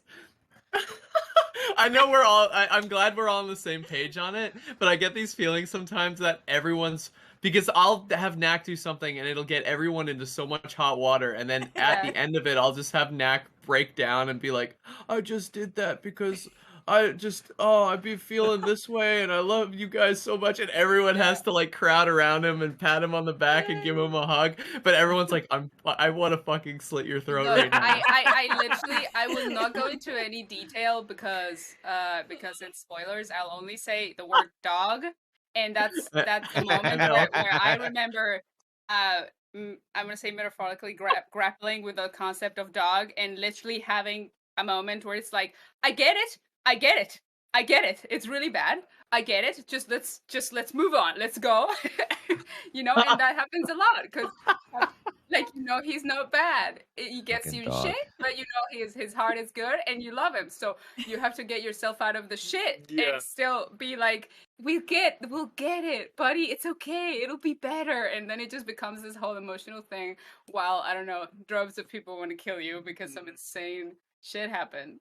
But it's good. I think my it's favorite good. thing has been like Yeah. our kind of silent agreement to have like someone go, like everyone go do the bit of the day, and then someone go do plot. Yeah. Like Knack I has I resigned really like to that. yeah. Knack has resigned to B plot, and I think that's But fine. Knack I think that is creates totally the B fine. plots is the thing. Yeah. Sometimes he does. It's generates really people. hard. Sometimes It's the B amazing. plots get so beefy they bleed into the A plot. Sometimes the B plots are the A That's plot when- for about yeah. You have 5 to episodes. untangle I'm just them. saying. Remember the The part? dream. Yeah. Remember the part without going into too many spoilers, but remember the part with the dire orangutan or whatever that thing Yeah, was? I do. Yes, a Why tiny is there dog. orangutan? Of course I remember. The That whole monkey- thing is- The monkey moments never stop around here. They just get more powerful. Orangutan Yeah. dog. Let's not call it spoilers. Let's call it Orangutan- foreshadowing, guys. Yeah, teasers. Teasers. Yeah. Yeah. There were rats there somewhere. It was You a whole thought there zoo. was Elephant- a rats. crazy monkey saga before? There was- No. Oof. Elephants There was an and dogs. orangutan, there was rats, there was fog, Jesus. there was deception There's a and lot lies. of shit going on. Yeah. Yeah. Yeah. Next Yeah, question. it's not too far off, actually, Argo. Yeah. Kind of like Next question from superstar Discord artist Smoshy. Woo, Smashy! As Yay. Oh my artist, god! oh my god! As artist, is there any scene or bit that you've wanted to draw / animate, Oh, and favorite arc thus far? Okay. Boy. Yes, absolutely. So there was, if everyone remembers the part where the gang is what was the areas called? King's Peak, I do believe, where we were having to go through the tunnels from one point in the city into the locked down guild hall. Um, and there was like a puzzle we needed to solve, and the gang got separated from Art, and we were in this room that had been locked, and we were panicking because we didn't know what to do, and Art was outside of the room chastising us Yeah. for going ahead yeah. and touching things without reading or paying attention. And the rest of us are just inside like, Art, help us, please, Art, you're smart, please. And Art's just like, no, you guys got yourselves, I don't care if something bad happens to you. And I started storyboarding out this like little animatic that I wanted to do, but I never finished it. And then like time went on and I lost focus. And so Oh. if I had like infinite time, I would absolutely love to go back and finish that and then like put it to the audio of the episode. Yeah. That would like, yeah, I still think about that scene a lot because that was also when we established the canon smart party member. And in game it had to be dumb luck, and in reality it was just Rosemary is the only one of us who understands puzzles and knew the answer, but was like, well, Brix wouldn't, so I'll just do it. Yeah. For me, I don't know if there's a specific point in the show that I would want to animate, but for some of the people that have been on the Discord for a while, they'll probably remember there was a point where I drew the characters from the show as if they were in a brawler or something like that. Oh, or a fighting game. There was a point where I was thinking about animating ultimate attacks for the whole crew. Ooh, that sounds awesome. But I never did it because animation takes a long time, and I animate most every day. So I was like, yeah. But if I would want to see a part of the show animated, it would probably just be cool action stuff because I'm kind of basic. I like seeing people kick ass. And I think we're silly, like the crew is silly enough that I like it when they get moments, like hero moments. Fair enough. I think that's always satisfying to me.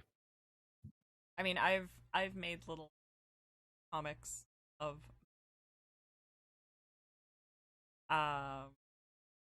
but there are a couple of things that like, oh, I wish I could like animate this, and a lot of them are just because I'm a sucker for like character acting moments, which means I will never do it because that shit's so hard to do. Yeah. It's so like I hate doing animation like that. I just love looking at it. And most recently, it would likely be like a lot of the times where Art and Will fighting. Like I just, it's good shit. It's good shit. Mm-hmm. Dude, I was going to say I don't animate because I don't know how to, but I have drawn, it's funny, I have drawn a lot of these moments, and I have drawn a lot of Will, and they're all sketches or line art because I do not have the time to color it and finish it. But when I tell you I have at least, probably 7 or 8 unfinished, like drawings, some of them plot points that I still do want to finish. They are there. One of them, I mean, more notoriously, I drew their little weird conversation in the desert. Yeah, I did that. I like their little weird conversation in the... Yeah, because I really enjoyed it. I wanted to draw the one where our Will got an emotion so strong after so long that he created a curse, but you did it, so then I was saved. Hurrah! And I have a lot of drawings of Will and Scarlet, part of their backstory, that are not finished. I have bits of some of the newer stuff that has not been like released yet. I have sketches relating to that as well. I have 2 or 3 like art and Will pieces that I want to finish. Like I have a lot of unfinished things, shamefully. So yeah, that's the artist life. That is the artist's life. More recently, the episode that just came out, I literally have a drawing for that. I posted it and it's not finished. But part of that fight, I drew Will on that because it was an important moment. and I wanted to draw it. I'll finish it Oh yeah, as soon as I'm allowed. the big Iggy. Yeah. So yeah, there's so many. Like it's great creative juices every once in a while, and I genuinely love all the characters, so it's easy to want to like draw things with them. The things that I would most like to see animated are things that have not happened in the show yet. Ooh. So, yeah. Yeah, there's been Both some stuff between, recently like- where I'm like, oh no. Things that would just be like absolutely insane to see, Elephant. like in motion. Elephant. And also, Whale on an elephant, like Prince Ali. yeah, exactly like that. And also some just like things that I think would be really cool. Kind of the same thing that Adam was saying. Some cool action stuff. Yeah. So, yeah. Actually, What the- it completely. I have exactly one comic that I actually paneled out completely, and it was when this guy, what was his name? The guy with the disfigured face. Oh my god, I am so bad at remembering. With the Band-Aid guy? Yeah. Darish? The one that got like Darish. cursed like horribly, but also Oswalt just disfigured him with his horrible hand. Gave him a Darish, handprint. it was Darish. It was Yeah, Darish. yeah. I had a comic there because this man made Art upset, and the whole comic was just like Art being upset and kicking a stone, and then Will going insane and just like cursing this man forever, and that was it. Mhm. And I had it paneled, and it was so weird and dramatic for no reason that I just thought it was funny. It was like, what an insane reaction to have to this dude that you like being slightly upset. Jesus. So Show me, show me these Yeah. things. I'll unearth it. Excellent. What about you, Kellan? A lot of the moments that I've ever wanted to animate have been scattered moments from the mine arc when we were like everything up to the Void Lion, because there's a moment where we're trying to sneak in past some guard towers. Yep. And we scare some guards. We scare some guards by using like a combination of magic, and I put like Knack puts bricks on his head, holding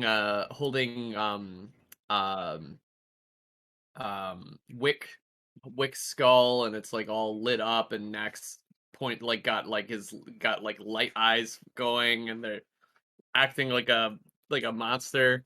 That moment, I think that's also the first arc where Knack uses the bull strength and gets the skull during the boss fight, and Knack gets his metal arm, and there's like a venting animation I could do there. Lots of lots of good moments in that. Sweet.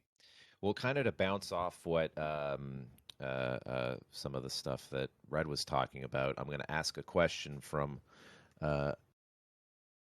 good friend on the Discord, Jude. Oh, Jude.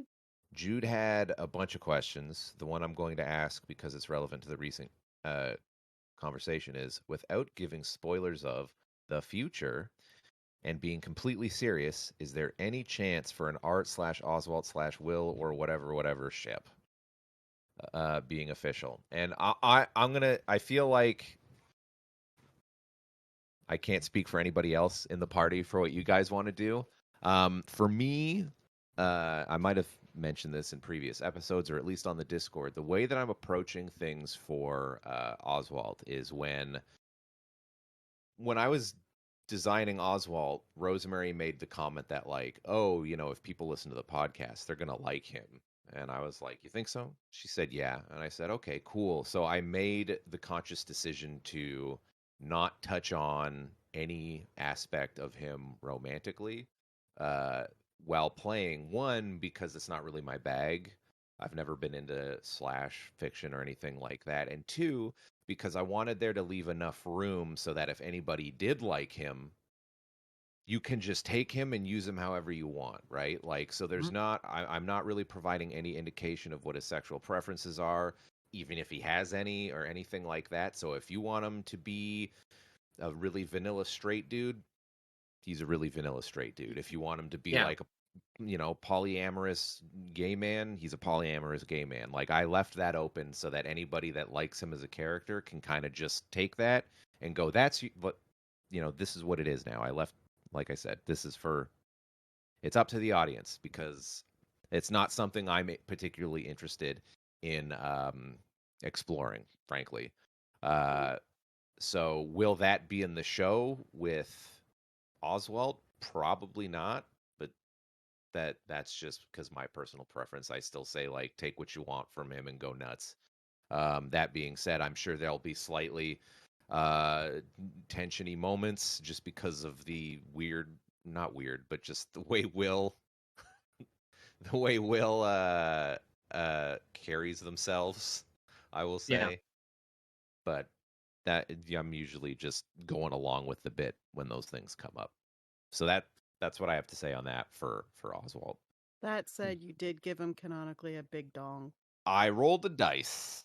I did not rolled the dice, and the dice gave him the universe big dick. Yeah, the universe gave him a canonically big dick. Another gift to the audience, I guess. Yes. Mm-hmm. I mean, I will say, like, canonically, Art is gay, and canonically, Art. I literally didn't know that until right now. Oh yeah. Yeah. No, Hell yeah. Coming out party for Art. We're coming out. No, yeah, We're coming out. I mean, genuinely, just the way it worked, the only people I had him have any interest in were all dudes. So yeah, no, this fucker's like, he's a little disaster gay, absolutely. But he will never make a move on anyone for any reason, which is great because now we have Will. Yes, over to me. That is absolutely my bag. I am going to proceed to take everything that Adam has said and say the opposite. No, we're the opposite sides of the same coin, basically. Yeah. Although I will say that I do 100% agree with also the part where I don't have any strong feelings on my character has to be this and this at all times, like even if he dated somebody or if he was canonically this or that, I don't think it wouldn't matter. I've said it before, I think, but I've made them the way they are, and they are so fluid because I also want everybody to be able to do whatever they want with them. So they will be, whatever. Yes, and I am not offended by that. So he's your little play toy. You can grab them and you can ship them with whoever you want, and you can make them whatever gender. Super opposable. Extremely flexible. But on the other hand of that is that I've never had any problems with I don't have plans for my characters. I just play them when things happen, and as the story develops, sometimes you'll find that this character fancies this other character or whatever, and I will not stop it because if it has happened naturally, I am okay with that.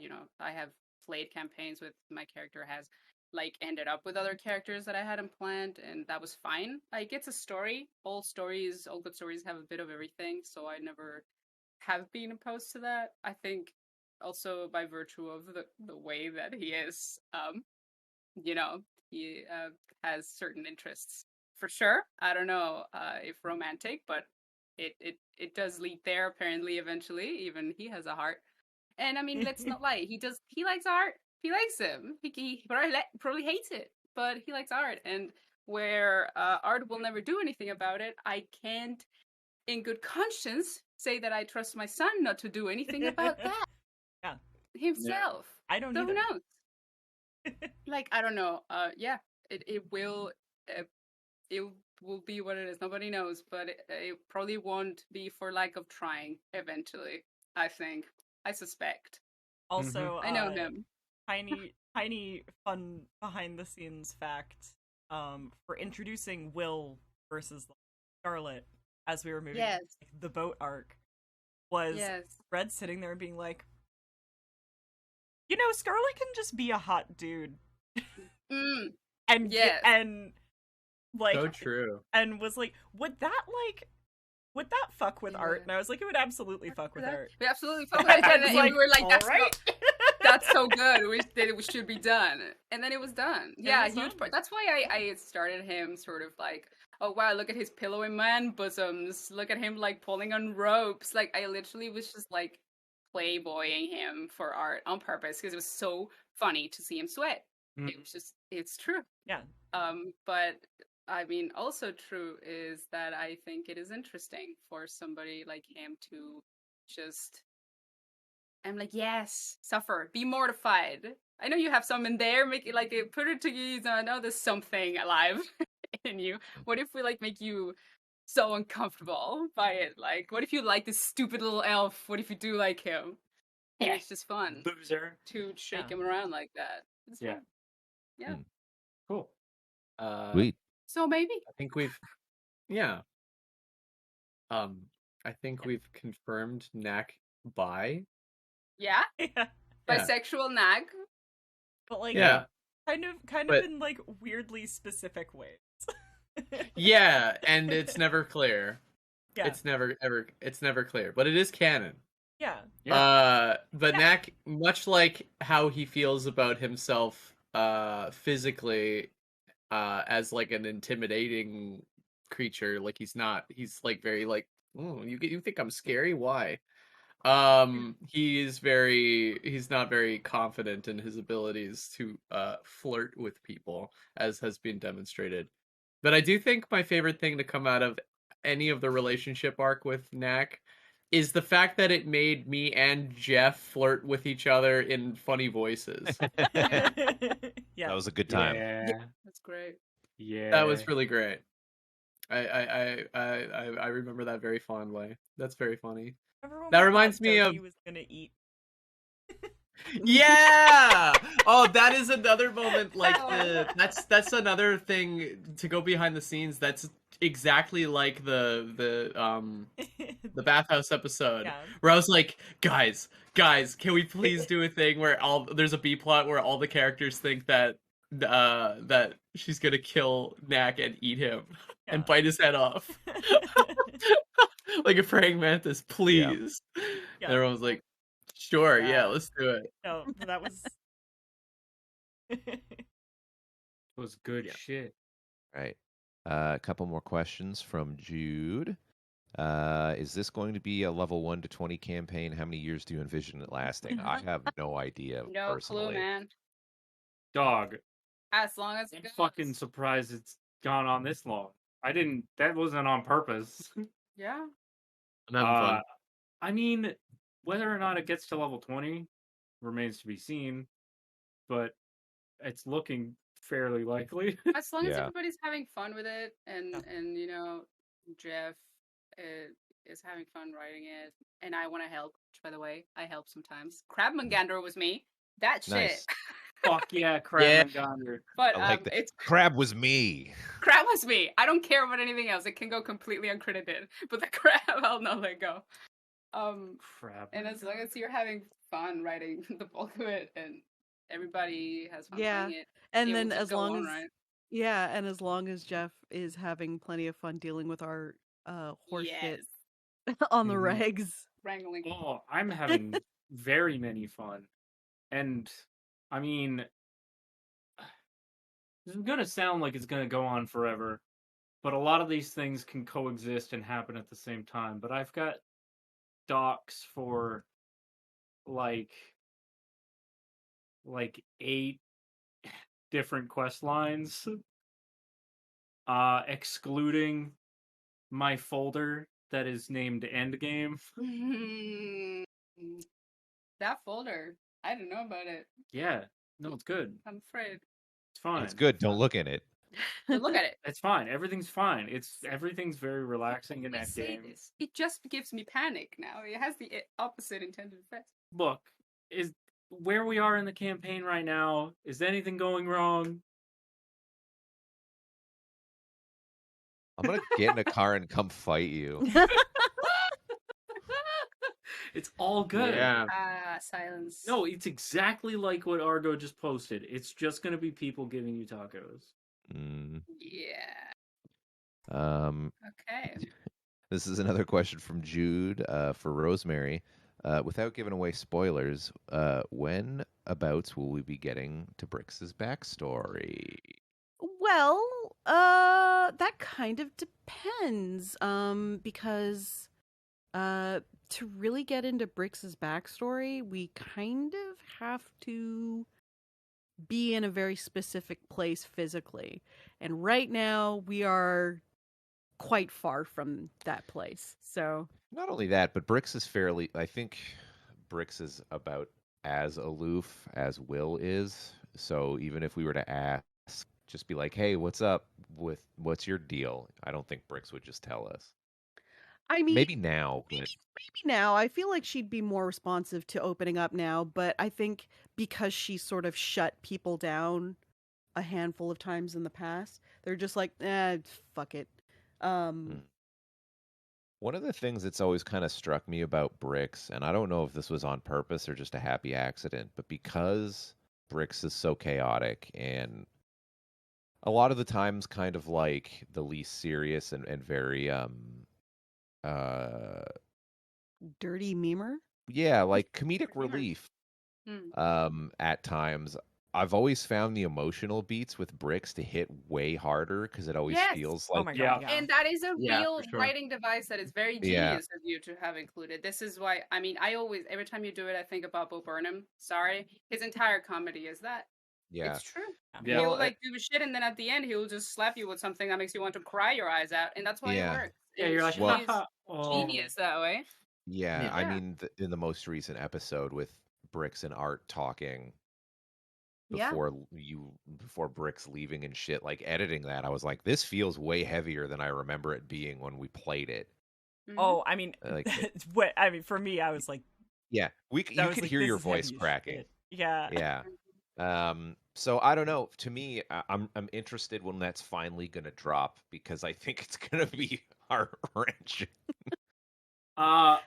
Without spoilers, I can say that Dana, that might happen sooner than you believe it might. Oh shit.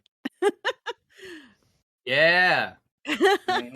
Well then, I hope everybody's ready to cry. No, actually, I'm pretty sure it's going to be good times. So Yeah. Like I Hope said, everyone's ready for all those kitties. things can coexist and happen at roughly the same time. Yeah.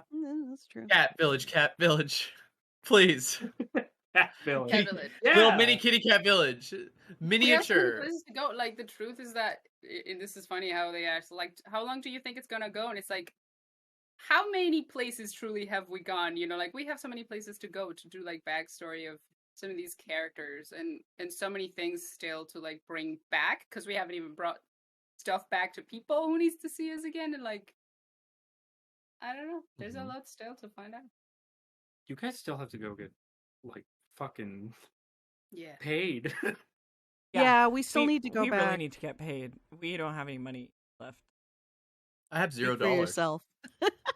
Yeah, but that, You- that was your I own think- fault though. I think Art has like No, just. what do you mean?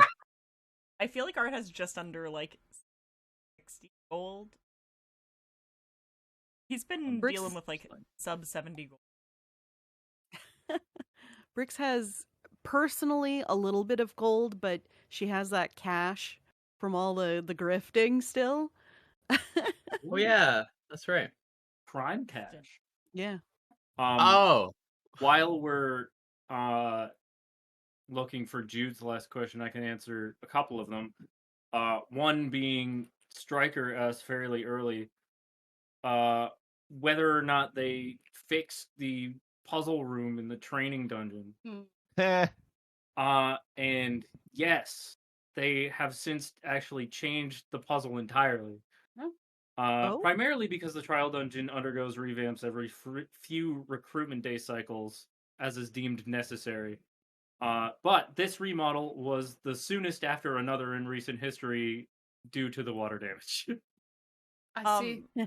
And speaking of that, actually, there is another question that we didn't get to. That was just.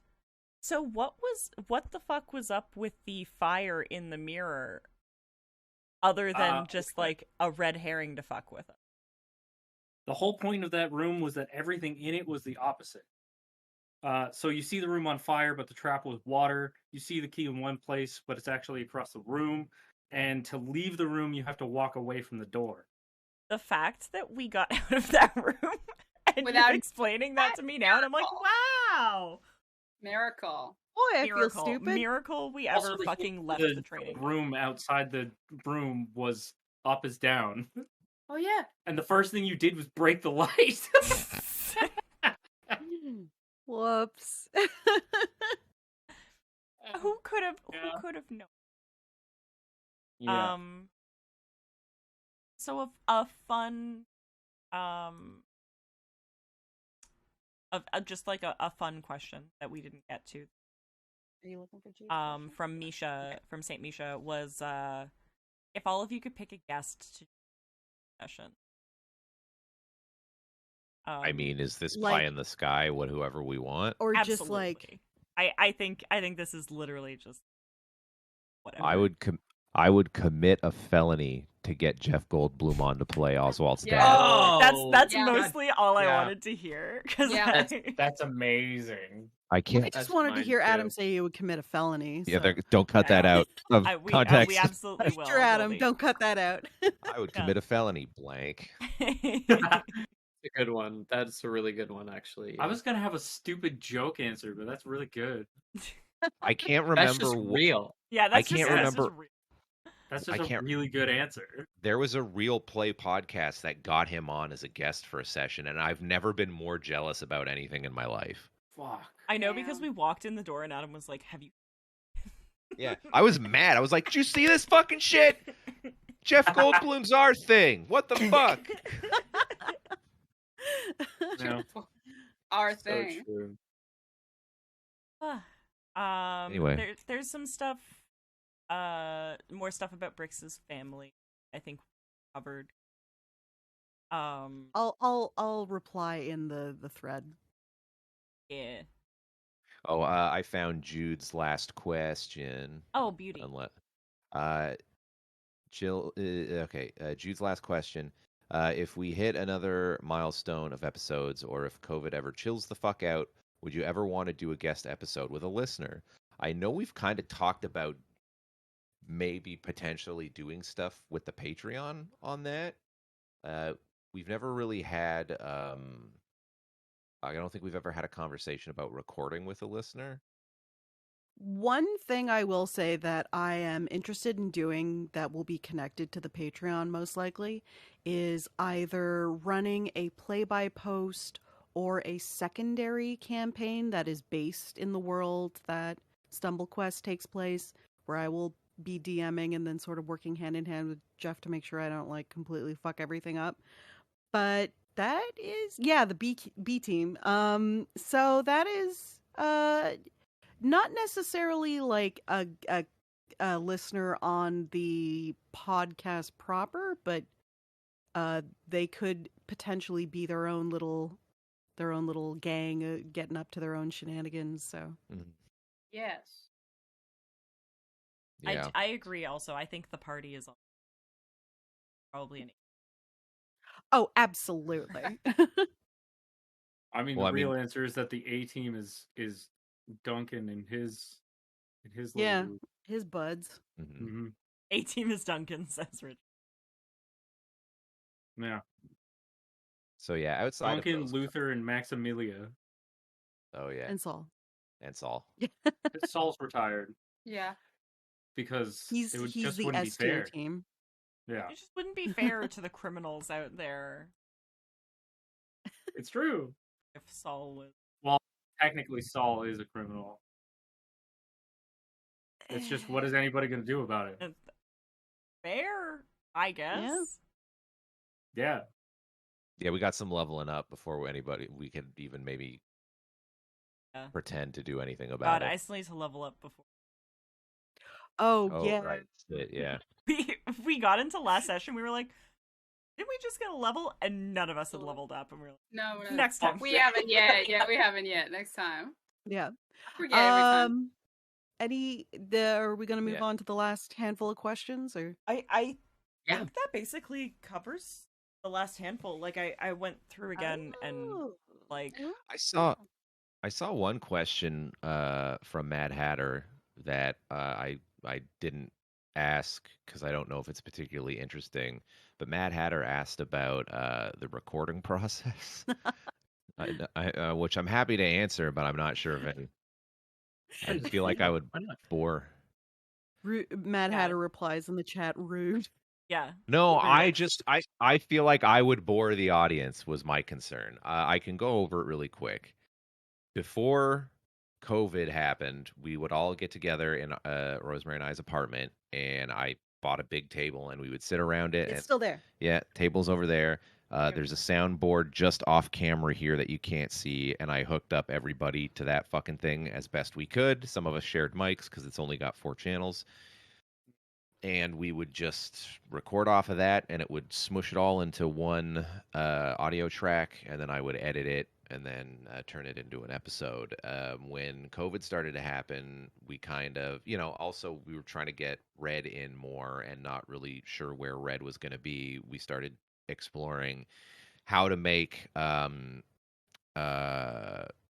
multi-layered, recorded in different areas shit work. And then COVID happened. And then, yeah, I was pretty resistant to it only because I'm like, oh, that sounds hard. And then COVID forced the issue. So we figured it out. And then it's a good thing that we did because then half the crew moved to another province. Yeah. But basically, the way that works is we all record on our own computers on Audacity or whatever we use. We use a website. Audacity. Yeah, we use a website called time.is, which is basically a world clock, so we can all look at it and get the same time. I'll give them a number, and when we hit the number, we clap 3 times after every 5 seconds. I then take that, line up the 4 different tracks that we're making. Yeah. The editing process is I do a blocking pass where I listen to it on like 2 times speed and go, this is a good start, this is a good end, and there's enough shit in the middle that I can make an episode about this, because I'm thinking like... I consider it a writing process where I'm essentially going like, is this going to be an interesting thing to listen to on its own? Will it be an interesting, and I like cliffhangers, so I try to find cliffhangers so people want to come listen to the next episode. And then You shit. You shit. I am a shit, yeah. And then after I do a blocking pass, I listen to it and just like I chop out a lot of us going over rules, because that can get kind of boring. It breaks the flow as well. It breaks the flow. I think flow is really important to me, so I'm usually feeling that out as I go. I cut out really long pauses, us going to the bathroom, us getting food, delivery showing up, that kind of stuff, cats screaming, any of that stuff, and I basically just try to make it flow really nice. And make it so there's as little shit in there that will annoy or bother anybody. And then You used to be a little more on top of cutting out the ums, the ahs, the likes. yeah, earlier on in the series, I was really on top of that, but then I realized that, part of making a new show is figuring out the identity of said show. And our shit's really chaotic, and there's a YouTube channel that I really love called Mythical Kitchen, and the guy that runs the main dude on that, his name is Josh, and he's a fucking maniac, and he's just really out of control. And what I like about that is how chaotic it is. So I thought to myself, there's no point in me trying to rein that shit in. 1, we're doing it naturally. 2, it's fun, and 3, like, there are other options if you want to listen to super polished people that are super, that don't say like or listen to fucking Critical Role. If you want that, they're all professional speakers. I think there's something charming about us just being ourselves and whatnot. So I kind of also, to anybody that makes shit, you kind of have to budget your time, and the return on the investment for me, It's not worth it. it isn't. Most people, like the people who get annoyed when you say like too much, aren't going to listen to the podcast anyway, because I can't cut them all out, and that's what they want. Yeah. And so the time that it would spend for me to do something that most people wouldn't notice wasn't worth it. And so I just leaned into the show being chaotic and whatnot. And Hell yeah. I also honestly do not think that it is that bad for any of us. Like, I think we just talk how people talk. It's not like we all have like such extreme, like speaking habits that they repeat so often every 2 words. Because some people are like that. That is true. It is fine. But like, I think it's not that often that you wouldn't just chuckle after people being people and talking normal. And I mean, when I hear it, others doesn't bother me as much, and I don't think we're any worse. No, than I that. mean, Nobody has really. I mean, clearly nobody has noticed or no, been really bothered you know, by it, and it's just not worth it for you to spend so much time and effort on something yeah. like that. And I do think people probably notice, but I think most people don't care because when Yeah, you're like I talking, don't. when you're talking to your friends, unless you're trained at speaking, Yeah. everybody does it. Realistically, everybody, even the people that complain about it, do it. Yeah. Human beings think faster than they can speak, or can speak faster than they think sometimes, and Both you got to bad. catch up with yourself. Yeah. So that's the editing process. It can take a long time, depending. The episode 100 was hard. But it was also Sorry. the length of almost 2 episodes smushed together. So Almost 3 episodes And smushed it was together. To be great. honest. you know what? Almost You're right. episodes. You're right. It was Yeah. great, by the way. Yes. I feel a little Thank bit you. bad about that because that's 100% my fault. It What do you was a mean? good stopping. I mean, having a giant fight or 2 giant fights like back No, to back. but I could have cut that up and made it more than one episode, but we That's true. to kind of circle back around to how sometimes we just come up ideas and then go with it because it's good. We were recording, and I was either you or Nick, I think specifically said, wouldn't it be funny if we ended episode 100 with us getting the shit kicked out of us in that fight? And we said, yeah, that would be good. And then me knowing where we were at with the raw audio, I was like, I might be able to make that work. And then I did some recon looking at the size of the files, and I'm like, oh, these are going to be thick. Beefy. These are going to be beefy boys, but Boys. but it was a good idea, and I thought the extra work was going to be worth it for the payoff, and I think people enjoyed it, and I think it was a nice treat for the it was a milestone. I think we should have done something special, and I think that was because here's the other thing, and this is not really a spoiler, but it's a little peek into the future. Everything's different after this fight. Oh yeah. Everything. Everything's different. Everything's different after this, so that was a big moment. And so if we're gonna have a big milestone, it should have a big moment. I mean, I don't know about you guys, but I remember after this fight particularly, we went into the living room. We were ordering food, and it was one of the few times where we have sat on the couch and I've been like, shit, and then we actually had to like figure out a bunch of new stuff and figure out just character shit. And it doesn't happen that often in that great a scale, so everything is different now, so it was worth the extra work. But that's the editing process basically.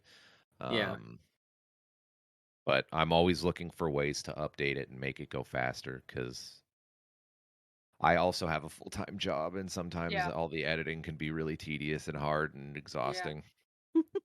Well, I was on that note, funny that you say that. Yeah, funny that Product you should placement.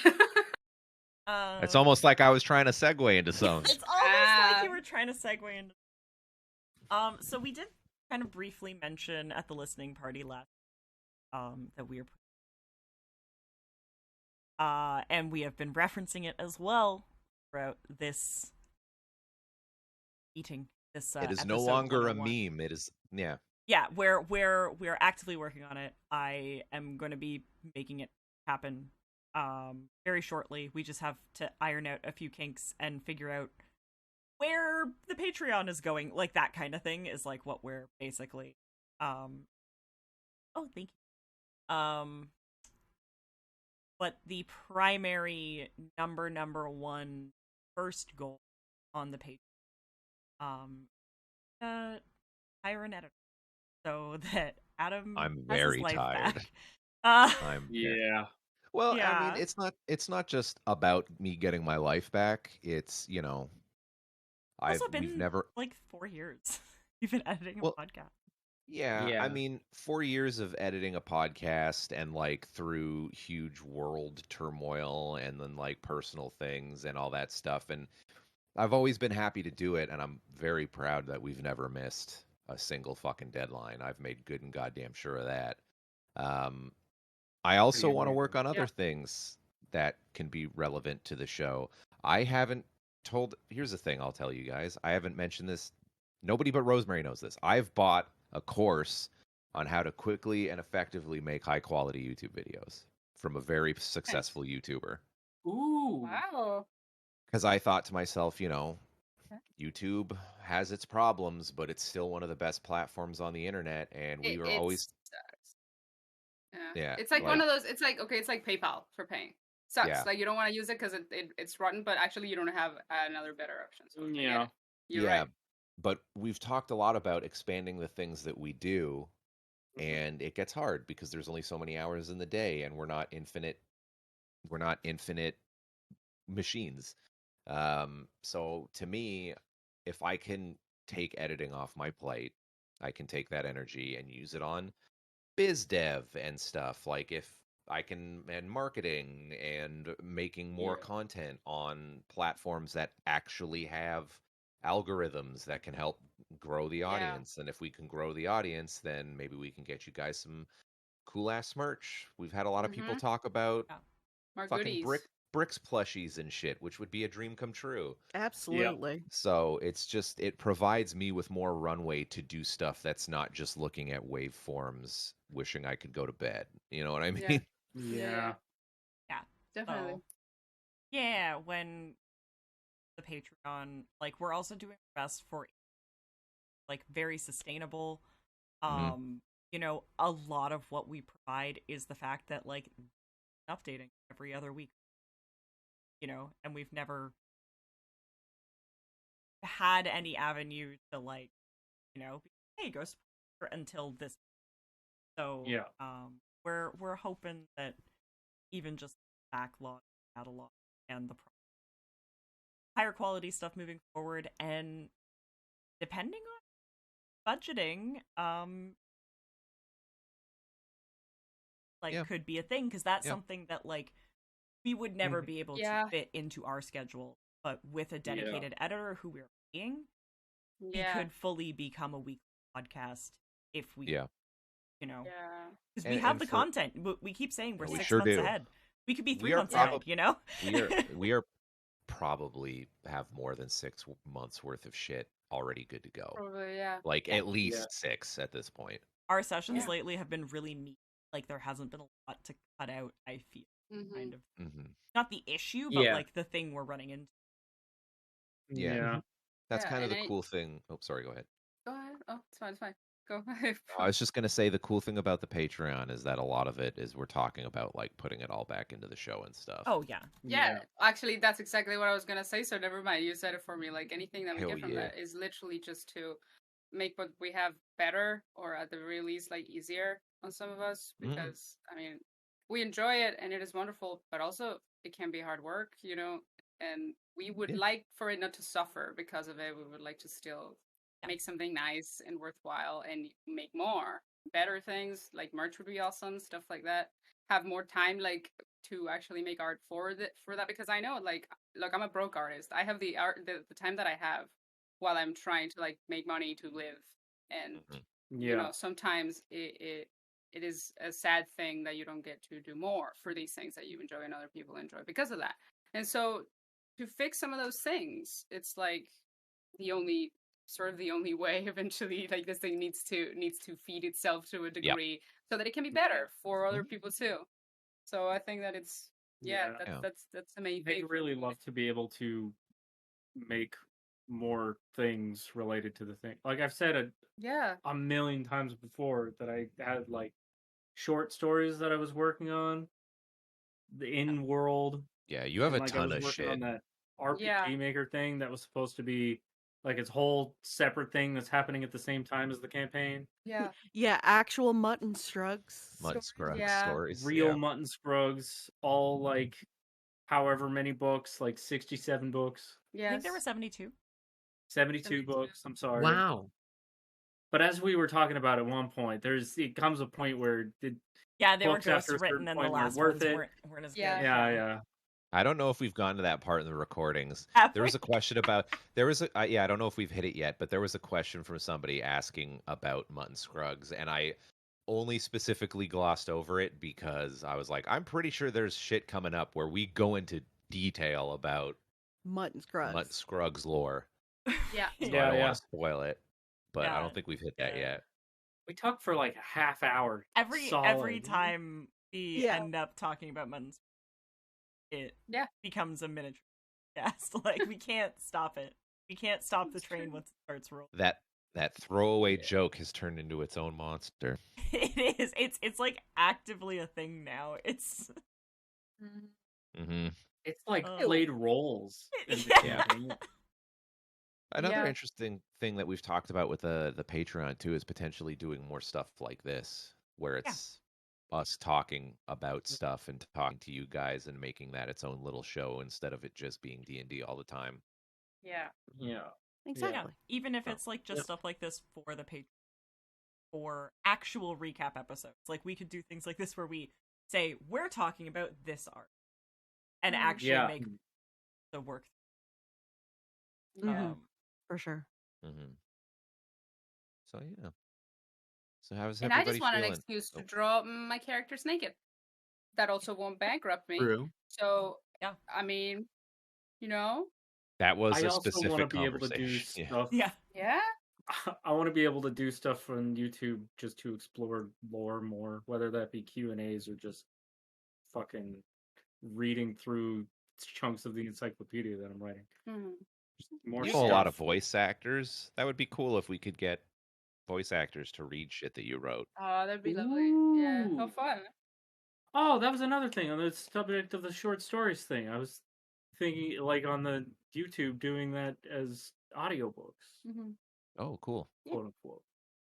There's If so many things we ever get to a point where that's a thing. that could be filled by a Patreon. Yeah, what you're seeing here is shit that I would again normally cut out, where it's us brainstorming stuff that would be cool to do that we would like to do for you. Yeah. So now just we might be fucking able to We talk We're about just this stuff a playing lot. games. Yeah. Yeah. So hopefully we can make these things happen and gauge interest. As usual, if we're going to go for audience feedback, it's going to be in the Discord. So if you're listening and you're not in the Discord, link is in the description. Please join us.